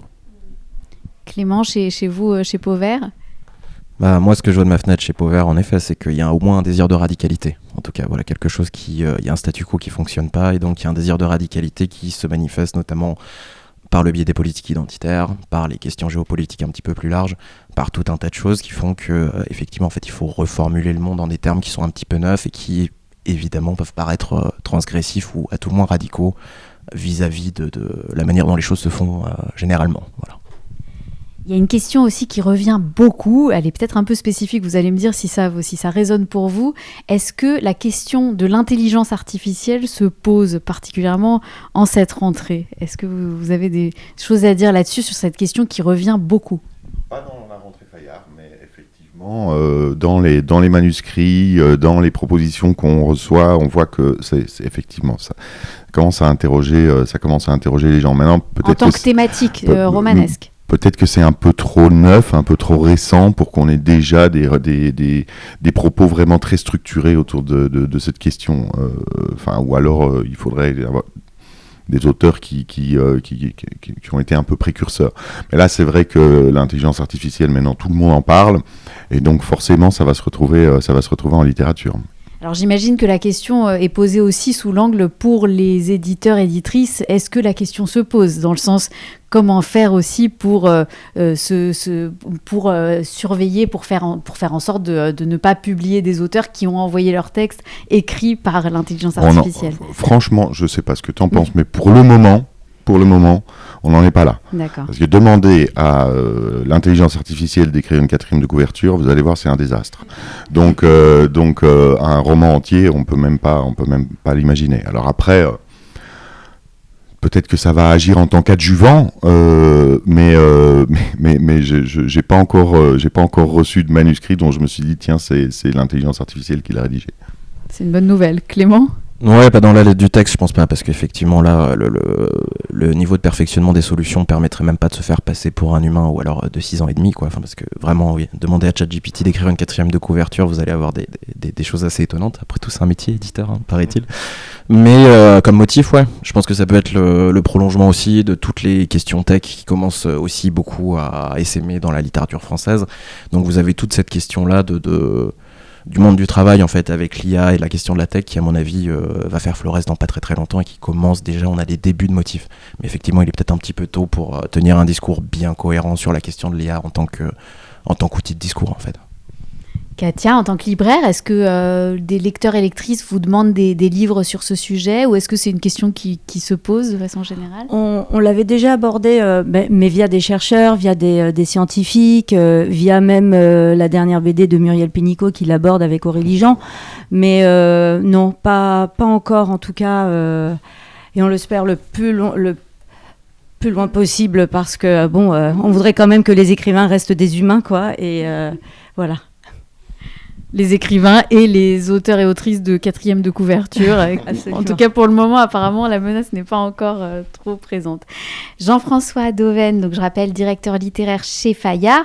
C'est à vous nous parlez de vos romans de la rentrée que vous avez réunis dans votre présentation de la rentrée sous le titre « L'individu face à l'histoire ». Est-ce que vous pouvez nous expliquer un petit peu Effectivement, vous verrez que dans chaque livre, en fait, ce qui se passe, c'est une rencontre, voire une collision, voire un télescopage entre des trajectoires individuelles de gens normaux, plus ou moins normaux, ça dépend lesquels, et la grande histoire. Et donc ce que l'homme fait à l'histoire, mais aussi surtout ce que l'histoire fait à l'homme, et comment on fait face à cette question-là. Voilà, dans des contextes à chaque fois très différents.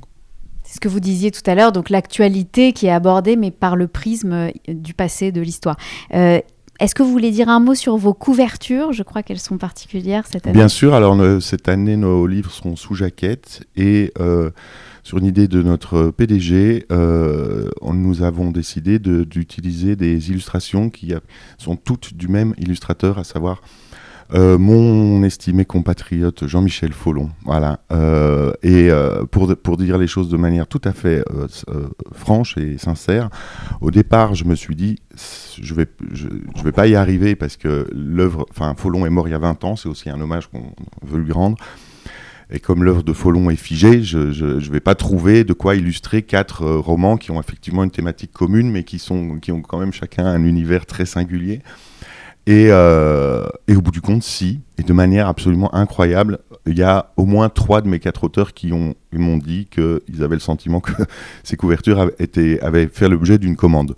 Alors que Follon est mort il y a 20 ans, donc on a pioché dans le fond existant, et à chaque fois on a trouvé quelque chose qui correspond vraiment de manière très très très très claire et très lumineuse au sujet du livre. Vous allez nous présenter donc les 5 romans de votre rentrée. On peut commencer avec Père Patrie. Bien sûr, à tout seigneur, tout honneur, puisque c'est un des plus anciens, sinon le plus ancien romancier de Fayard.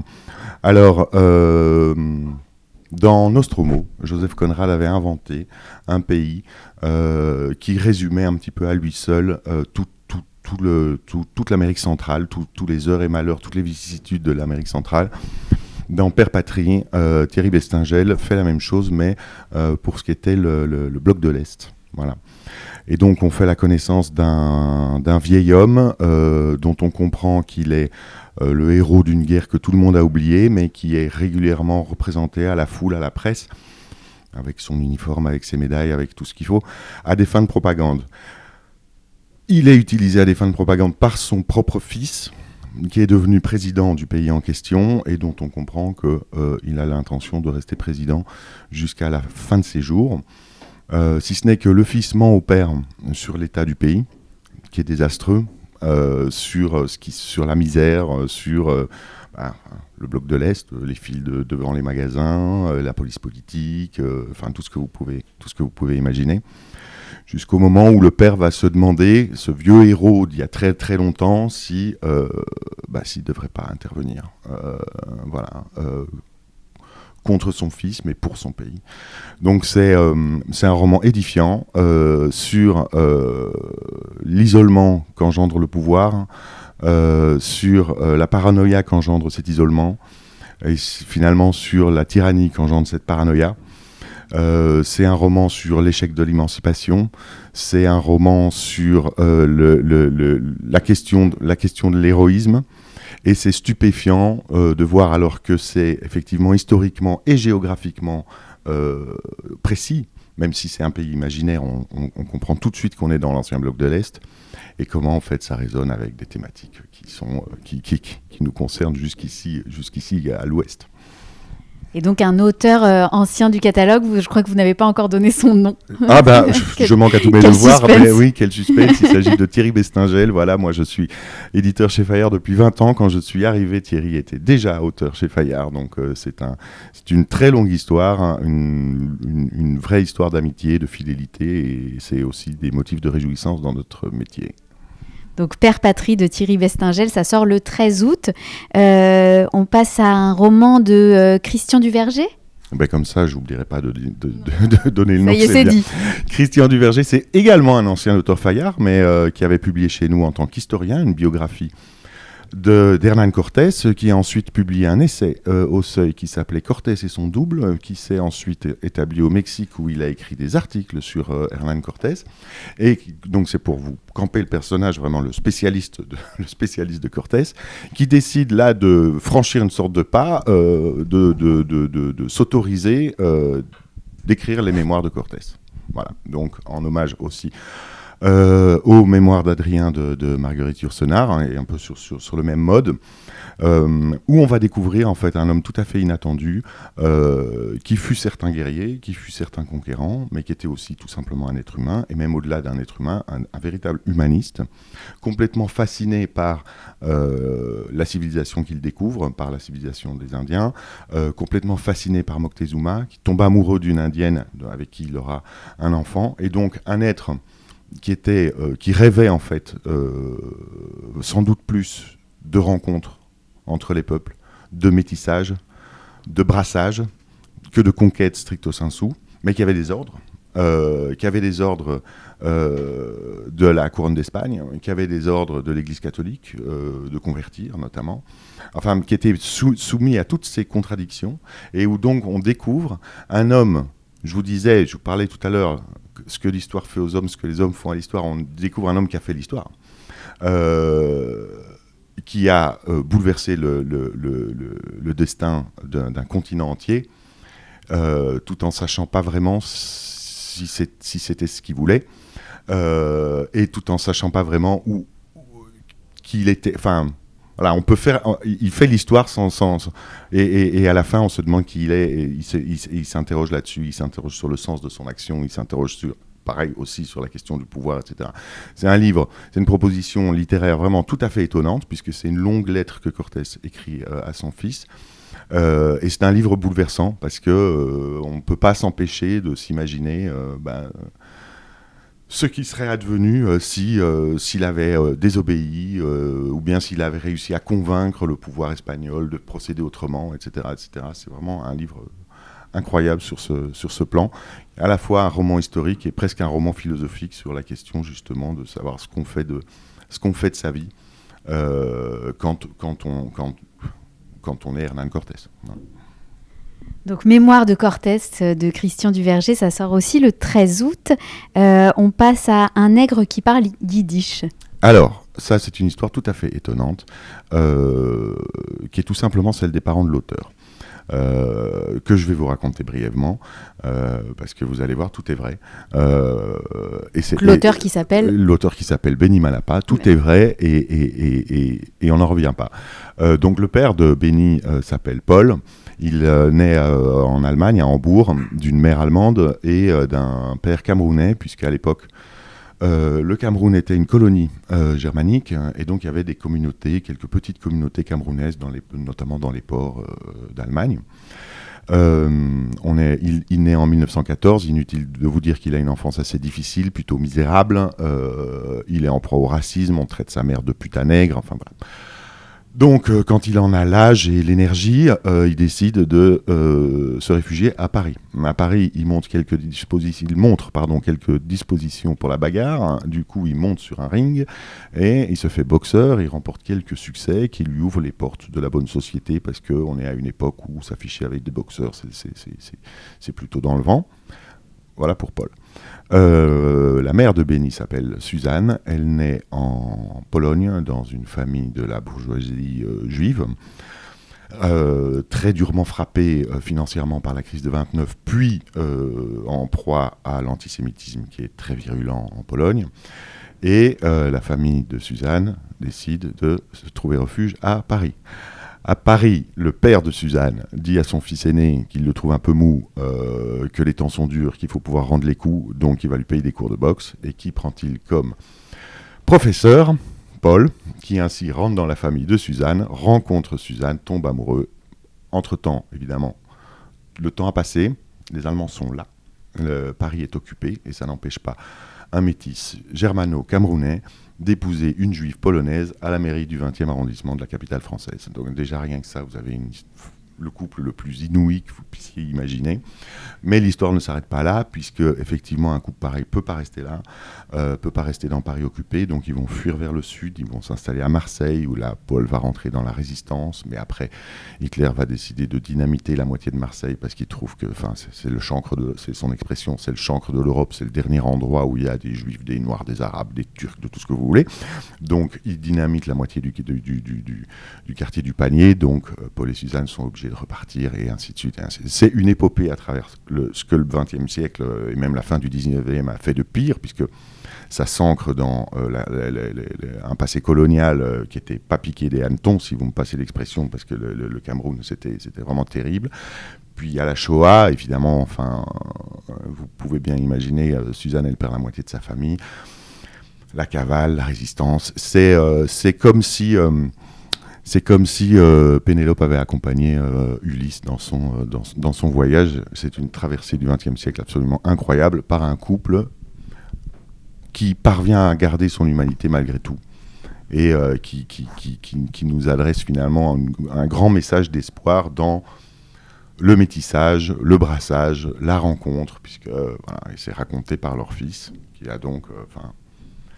qui est juif par sa mère, qui a un quart de sang noir, qui est né à Paris, voilà, un authentique citoyen du monde, même si l'expression est un petit peu galvaudée. Donc, Un nègre qui parle yiddish de Benny Malapa, c'est donc, ça sort aussi le 13 août, comme tous vos livres, je crois, de la rentrée. L'angle mort du destin d'Antoine Rau. Alors, Antoine Rau est un auteur qui nous rejoint, ce dont je me réjouis et dont je me félicite, qui a publié préalablement chez Albin, notamment, Albin Michel, puis chez Plomb. C'est une proposition littéraire. Alors, je fais toujours la petite blague, mais voilà, je ne suis pas mal armé, je n'ai pas lu tous les livres. Néanmoins, ça, j'avais jamais lu. Puisque c'est un roman qui s'ancre dans la guerre en Ukraine, si ce n'est que l'auteur invente une version alternative. Donc on va suivre, c'est un roman choral, on va suivre un certain nombre de personnages jusqu'au déclenchement de ce que la Russie a appelé les opérations militaires spéciales, mais dont on sait que c'est véritablement une guerre. Et à partir de ce moment-là, on va continuer de suivre les personnages dans la guerre, mais on va aussi suivre les mêmes personnages comme dans une situation où la guerre n'aurait pas été déclenchée. Et ça crée un effet de contraste absolument incroyable, où en fait on voit comment la guerre percute le destin des gens, comment ça bouleverse tout, comment ça bouleverse tous vos plans, tous vos projets, votre vie sociale, votre vie affective, votre vie de famille, tout. Et par effet de contraste, évidemment, c'est très saisissant. Mais le plus saisissant arrive plus tard, quand on s'aperçoit que, en fait, les personnalités gardent leurs traits de caractère les plus forts. C'est-à-dire que les courageux, selon qu'on soit dans la guerre ou dans la paix, resteront courageux. Ceux qui le sont un peu moins, ils le seront un peu moins, dans la guerre comme dans la paix. Les ambitieux seront ambitieux dans la guerre comme dans la paix, et ainsi de suite. Et donc c'est une forme de triomphe de l'humain dans ce qu'il est véritablement sur les événements. Même si le premier effet de sidération, c'est comment la guerre bousille tout, quoi, pour dire les choses simplement, bousille tout. Ça, c'est le premier choc qu'on prend. Mais après, il y a cette espèce de victoire de l'humanisme par le fait qu'on s'aperçoit que les êtres humains restent fidèles à eux-mêmes, en fait, finalement, malgré les circonstances. C'est un roman incroyable, un dispositif narratif, encore une fois, que j'avais jamais vu nulle part, et qui porte véritablement ses fruits en termes d'impact. Je précise que Antoine Rau avait reçu, je crois, le Grand Prix de l'Académie française. Le Grand Prix de l'Académie française pour 2006. sa pièce Le Caïman. Absolument. Voilà, en 2006. Prix Maurice Genevoix également. C'est un auteur confirmé. Multiprimé. Jour de révolte de Gigi Lang. Alors, c'est le seul étranger de la rentrée. C'est la première fois qu'on publie un livre originaire de Chine. La thématique est la même. Vous voyez qu'on y arrive même avec les romans étrangers, puisque c'est un roman choral qui nous emmène à Hong Kong au moment de la Révolution, et on va très vite. On le sait, mais c'est autre chose. C'est une chose est de le savoir, autre chose est de le vivre à travers des histoires de personnages. Hong Kong est une ville ultra moderne, ultra connectée. On y mène des vies comparables à celles qu'on peut mener ici à Paris, ou bien qu'on pourrait mener à Londres, ou qu'on pourrait mener à New York ou à Los Angeles, bref. Et là, d'un seul coup, tout pareil. Tout est bouleversé, tout s'écroule. Vous vous retrouvez chargé par la police. La police n'est plus là pour vous protéger, mais elle est là pour vous matraquer ou pour vous gazer. Vous vous posez la question de savoir si ça vaut la peine. On est quand même dans une ville où, et dans un monde d'ailleurs, parce que ça ne concerne pas que Hong Kong, où le romantisme révolutionnaire, l'idée des barricades et tout ça a quand même passablement disparu, c'est passablement affaibli. On est plutôt dans un mode de chacun pour soi. Est-ce que la politique fait encore sens? Et néanmoins, il y a cette révolution qui est en cours. Il y a la riposte des forces de l'ordre. Donc à un certain moment, il faut faire des choix. Est-ce qu'on y va? Est-ce qu'on n'y va pas? Etc., etc. Et donc c'est un livre qui pose. Clément parlait de radicalité tout à l'heure. C'est un livre qui pose la question de savoir y a-t-il encore une place pour cette forme de radicalité dans le monde d'aujourd'hui, où que faire quand cette radicalité s'impose? Même à ceux qui n'en auraient pas fait le choix eux-mêmes spontanément. Comment est-ce qu'on y réagit? Donc c'est un livre assez tourbillonnant et en cohérence avec, bien qu'il nous vienne de Chine, en cohérence avec la rentrée française. Oui, l'hypermodernité aussi, la radicalité, la révolution, les secrets de famille. On a des thèmes qui traversent votre rentrée et qui sont effectivement des thèmes de société très actuels. Donc, Jour de révolte de Gigi Lang, c'est comme ça qu'on prononce? Gigi Léon, pardon. Traduit par Lucie Madé et Tian Li. Je me suis lancée dans quelque chose de périlleux. Oui, mais alors, justement, c'est pour vous dire à quel point aussi la situation est tendue. Il y a deux personnes qui se sont penchées sur la traduction, dont une personne originaire de Chine qui souhaite ne pas apparaître. Et quant à la deuxième personne, on va vraisemblablement changer le nom. Donc, voilà. Donc oubliez ce que je viens de dire. On va passer rapidement sur ce sujet, mais c'est pour vous dire que voilà. on est quand même ancré dans une réalité qui est dure. Très bien, je vous remercie beaucoup Jean-François Dauven. Merci à vous. Clément Braun-Villeneuve, on passe aux éditions Pauvert. Donc je rappelle, vous êtes directeur littéraire chez Pauvert et vous nous présentez, je crois, un roman et un essai. On commence peut-être par le roman ? Oui, bien sûr. Alors il s'agit d'un deuxième roman, le premier publié en France, d'une jeune femme qui s'appelle Brittany Newell, qui vit à San Francisco. Si vous connaissez un peu la géographie des États-Unis, Los Angeles, les influenceurs, San Francisco, les toqués, un petit peu. Et c'est l'histoire d'une jeune femme qui a fait des études, voilà, comme on fait aux États-Unis, donc sur la surveillance et la télé-réalité, une espèce de crossover un peu étrange entre Secret Story et Michel Foucault, donc probablement très intéressant mais pas pratique pour trouver du travail. Et elle mène une vie un petit peu flasque, il se passe pas grand chose. Elle vit dans une grande maison victorienne, vous voyez comme dans Charmed, c'est le genre de bâtisse qu'on trouve à San Francisco, avec un dealer qui est de kétamine, qui par ailleurs a un goût pour la lingerie fine. Ils sont plus ensemble, il est très sympathique et il la laisse vivre chez lui. Donc elle vit un petit peu de rien. Et elle se lance dans le striptease, voilà, un jour, parce qu'après tout, pourquoi pas le striptease. Et en fait, elle va découvrir que son grand atout dans le monde du striptease, c'est qu'elle a un physique tellement commun qu'elle peut incarner le fantasme de n'importe quel homme. Et donc, elle va se créer une espèce de petite clientèle, voilà, dans le monde du striptease, et tout va bien se passer dans cette espèce d'équilibre un petit peu précaire de vie conjugale ou de colocataire, plutôt, puisque c'est son ex. Jusqu'au jour où le fameux dealer, donc son ex, disparaît.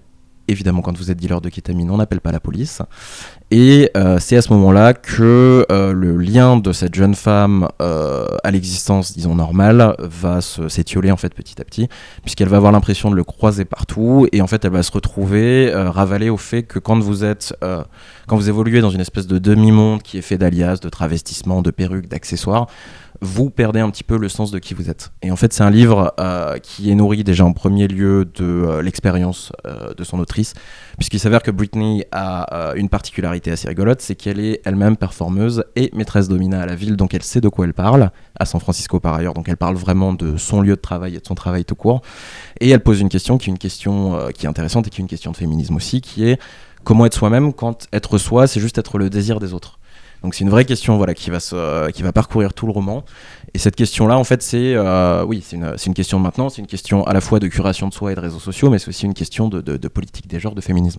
Donc c'est toute cette question-là qui va se balader un petit peu. Et en fait, Brittany est assez liée avec tous les milieux musicaux, donc on sent que ça balade un petit peu ça essaime un petit peu dans le roman. Donc vous avez à la fois un côté assez showgaze, vous voyez ces esthétiques un peu des années 90, un peu vaporeuses, où il y a des voix qui sortent de manière un peu spectrale. Et vous êtes un peu à la croisée de Lana Del Rey et de David Lynch, voilà, si vous voulez. C'est un roman qui est très écrit et dont l'argument qui pourrait sembler assez scabreux, en fait, au bout du compte, est juste un argument, parce qu'en fait, c'est un roman assez chaste. Et c'est un roman avant tout sur la solitude et sur la difficulté d'être soi. Voilà. Qui écrit un petit peu, c'est vraiment une proposition de langue qui est pleine d'anacolutes, de faux raccords, un peu à bout de souffle. On pense un peu à Sylvia Plath, à Jean Rhys, à tout ça. Donc voilà, vraiment un roman, une entrée en littérature assez costaud et qui fait entrer, disons, la littérature exigeante dans vraiment la culture de masse. Et vous allez avoir à la fois le côté très un peu émotif, voilà, pluvieux de cette femme qui disparaît dans cette espèce de grande ville drapée de brume qu'est San Francisco. Et en même temps, la peinture, parfois burlesque évidemment, du milieu kink, BDSM. Donc vous avez des séances assez marrantes, puisque en fait, au mi-temps du livre, elle devient maîtresse domina. Et on découvre aussi toute cette activité affective en fait que recouvre le métier de maîtresse domina et qui bien souvent en fait n'est pas strictement lié à la question du sexe. Il y a des gens qui viennent juste pour discuter, il y a des gens qui viennent, notamment il y a un exemple assez marrant, il y a un type qui vient avec une réécriture de Macbeth un peu parodique et un peu grivoise. Il le fait lire à la narratrice à la protagoniste du roman.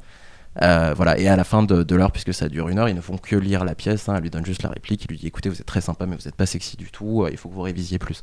Donc vous allez vraiment du côté le plus cru au côté le plus chaste presque, de temps en temps. Donc voilà pour Brittany Newell. Donc Softcore de l'écrivaine et performeuse Brittany Newell, ça sort le 27 août. On enchaîne avec votre essai, vous publiez aussi un essai. Ouais. Et justement, pour rebondir sur la question de la radicalité et toutes les choses très justes que disait Jean-François, Andrea Longchu, c'est quelqu'un qui vraiment manipule la question de la radicalité à l'échelle de toutes les lettres états-uniennes, parce que Andrea, c'est quelqu'un avec qui j'ai une histoire un peu particulière, parce que j'ai traduit et édité son premier livre en micro-édition. Donc voilà, c'est quelqu'un que je suis depuis 5-6 ans, et à l'origine, elle s'était fait connaître en publiant un texte qu'on a traduit, qui a sa première traduction française dans ce volume, qui s'appelait Sur l'amour des femmes, où elle parlait de sa transition de genre, puisque Andrea est une femme trans asio-américaine et lesbienne, et elle en parlait pas sur un critère identitaire forcément, mais sur un critère de désir, c'est-à-dire qu'elle disait au-delà de me sentir femme, j'ai toujours voulu être une femme, et donc c'est comme ça que s'est construit la question identitaire pour moi. Donc ça y fait pas mal de bruit, et elle a parcouru beaucoup de chemin, puisque en 7 ans, elle a remporté le Pulitzer de la critique en 2023, pour un article absolument assassin qu'elle a écrit, j'allais dire sur, mais un peu contre aussi, Zadie Smith, qui est quelqu'un évidemment à qui on touche pas trop normalement dans les lettres mondiales. Et elle s'est fait un peu une spécialité de désosseuse, voilà, des monstres sacrés de la littérature américaine. Donc elle s'est attaquée à Maggie Nelson, à Bret Easton Ellis, à Ottessa Moshfegh, à tout un tas de monde, Octavia Butler. Et elle s'est vraiment fait une religion de ça d'une certaine manière, et c'est devenu vraiment la critique à craindre aux États-Unis. Ce livre-là, qui s'appelle Autorité, c'est à la fois une anthologie de ses critiques les plus fameuses et les plus sanglantes. C'est aussi ces 4 essais autobiographiques, dont sur l'amour des femmes, qui ont eu beaucoup de retentissement aux États-Unis, notamment sur la question du féminisme, du post-MeToo, des questions de transition de genre. Et par-dessus, vous avez au milieu l'essai donc éponyme qui donne son titre au volume, qui s'appelle Autorité, et qui est une réflexion, à mon avis, extrêmement intéressante, et sur toute saison en période de rentrée littéraire, qui pose la question de ce qu'il faut faire des critiques dans un monde où tout le monde a déjà une opinion. Évidemment, c'est une question qui se pose avec une urgence particulière pour Andrea, puisque vu le passif social qu'elle a en tant que femme trans, lesbienne, asio-américaine, elle témoigne quand même d'un parcours sociologique, voilà, que tout le monde ne peut pas partager, dont il est difficile de rendre justice. Et en même temps, elle est critique. Donc, elle fait partie de ces instances culturelles qui, d'une certaine manière, réifient la valeur culturelle et aplanissent les expériences. Donc, comment est-ce qu'on se débrouille avec tout ça ? Et évidemment, c'est une contre-histoire de la critique de l'époque des Lumières à nos jours, mais c'est aussi une espèce de radiographie de la manière dont les instances culturelles sont assujetties en fait aux instances régaliennes. Voilà. Donc elle a une réponse assez simple et en même temps assez provocante et je pense assez profonde sur ces questions-là, qui est que en fait les politiques identitaires font pas grand-chose aux politiques littéraires dans l'absolu. Si ce n'est qu'on se retrouve face à des lecteurs qui enfin se posent la question de ce que les livres leur font et de ce que eux font aux livres, par opposition à un aperçu qui était peut-être un petit peu plus vertical, voilà, où vous lisiez dans la presse que vous deviez avoir lu d'une certaine manière et ensuite vous partiez du principe que ce que vous achetiez sur les conseils des critiques était bon. Maintenant, c'est une question qui se pose de manière un peu différente. Et tout ça est fait dans un style avec un bagou complètement absurde, vraiment. Enfin, comme je vous disais, je suis Andrea depuis un bout de temps, donc avant d'être éditeur, je crois que je suis surtout fan d'elle parce que je pense vraiment que c'est l'une des géantes de la pensée mondiale maintenant, et l'une des grandes voix de la gauche hétérodoxe avec Maggie Nelson, avec qui elle dialogue pas mal d'ailleurs. Elle est très évoquée dans le volume, et Andrea est évoquée pas mal dans De la Liberté aussi. Mais c'est quelqu'un vraiment qui a un goût de la polémique en fait, et qui a une intuition du vitriol qui est vraiment un peu stratosphérique et cathartique. Et elle-même s'en enorgueillit, hein. Elle dit dès le début, voilà, on m'a accusé de faire de la critique personnelle, et ben écoutez, je suis ravi parce que je pense que, pour autant que je sache, les livres sont quand même faits par des êtres humains, donc voilà, c'est un bon médium pour se faire du mal aussi. Et voilà, donc c'est une espèce de Fran Lebowitz avec un doctorat en SHS, voilà, qui avait Fran, dont on avait fait le livre en 2022 aussi chez Pauvert. Et c'est à la fois un livre qui est polémique, on n'est pas obligé d'être d'accord sur tout parce qu'elle fait exprès de prendre des positions polémiques, mais c'est vraiment un livre qui donne à penser, très stimulant, et qui le fait avec une espèce de brio, de bagou, d'éloquence, qui est à tout le moins irrésistible, même si on n'est pas forcément d'accord, hein. Enfin, il s'avère que elle prend quand même des positions qui peuvent pas mettre tout le monde voilà, de niveau. Mais elle a vraiment un talent d'oratrice et une éloquence qui force le respect, et c'est un vrai plaisir de lecture, en plus d'être un outil de réflexion assez aiguisé. On rappelle les titres. Donc, Autorité d'Andrea Longshus, ça sort le 27 août. Je peux donner le nom de la traductrice cette fois ? Oui, là, il n'y a pas de problème. Donc, la traductrice, c'est Louise Melheim. Et vous avez parlé aussi de Softscore de Brittany Newell, qui est traduit par Denise Gallos. C'est ça, ouais. Et qui sort le 27 août. Donc tout ça, c'est chez Pauvert. Merci beaucoup à tous les trois. Merci Katia Vijaoui. Merci Jean-François Dauven. Merci Clément Braun-Villeneuve. On retrouve donc ce webinaire spécial rentrée littéraire de l'été 2025 en intégralité sur le site, sur la page YouTube de Livre Hebdo. Et on retrouve les livres donc, à partir de mi-août en librairie, notamment dans la librairie Mariani. Est-ce qu'on a une minute peut-être juste pour donner si vous avez des rencontres déjà à annoncer qui sont déjà décidées ? Oui, alors là on vient d'avoir une confirmation pour Yvan Jablonka mi-octobre. Et aussi un livre qui est un livre sur, alors plutôt c'est pas un livre vraiment de la rentrée littéraire, mais plus un livre sur Paris et Venise avec 4 illustratrices dont Brigitte Lano-Lévy et Marielle Durand que nous aurons le plaisir à recevoir le 17 septembre. Mais effectivement, on a déjà programmé tous nos vœux et j'en profite pour lancer un appel. On attend vos réponses. Donc auprès des éditeurs et éditrices qui vous avez que vous avez déjà contactés pour donner vos vœux de rencontre. Absolument. Merci beaucoup, merci à tous les trois et à très bientôt sur la chaîne YouTube de Livre Hebdo.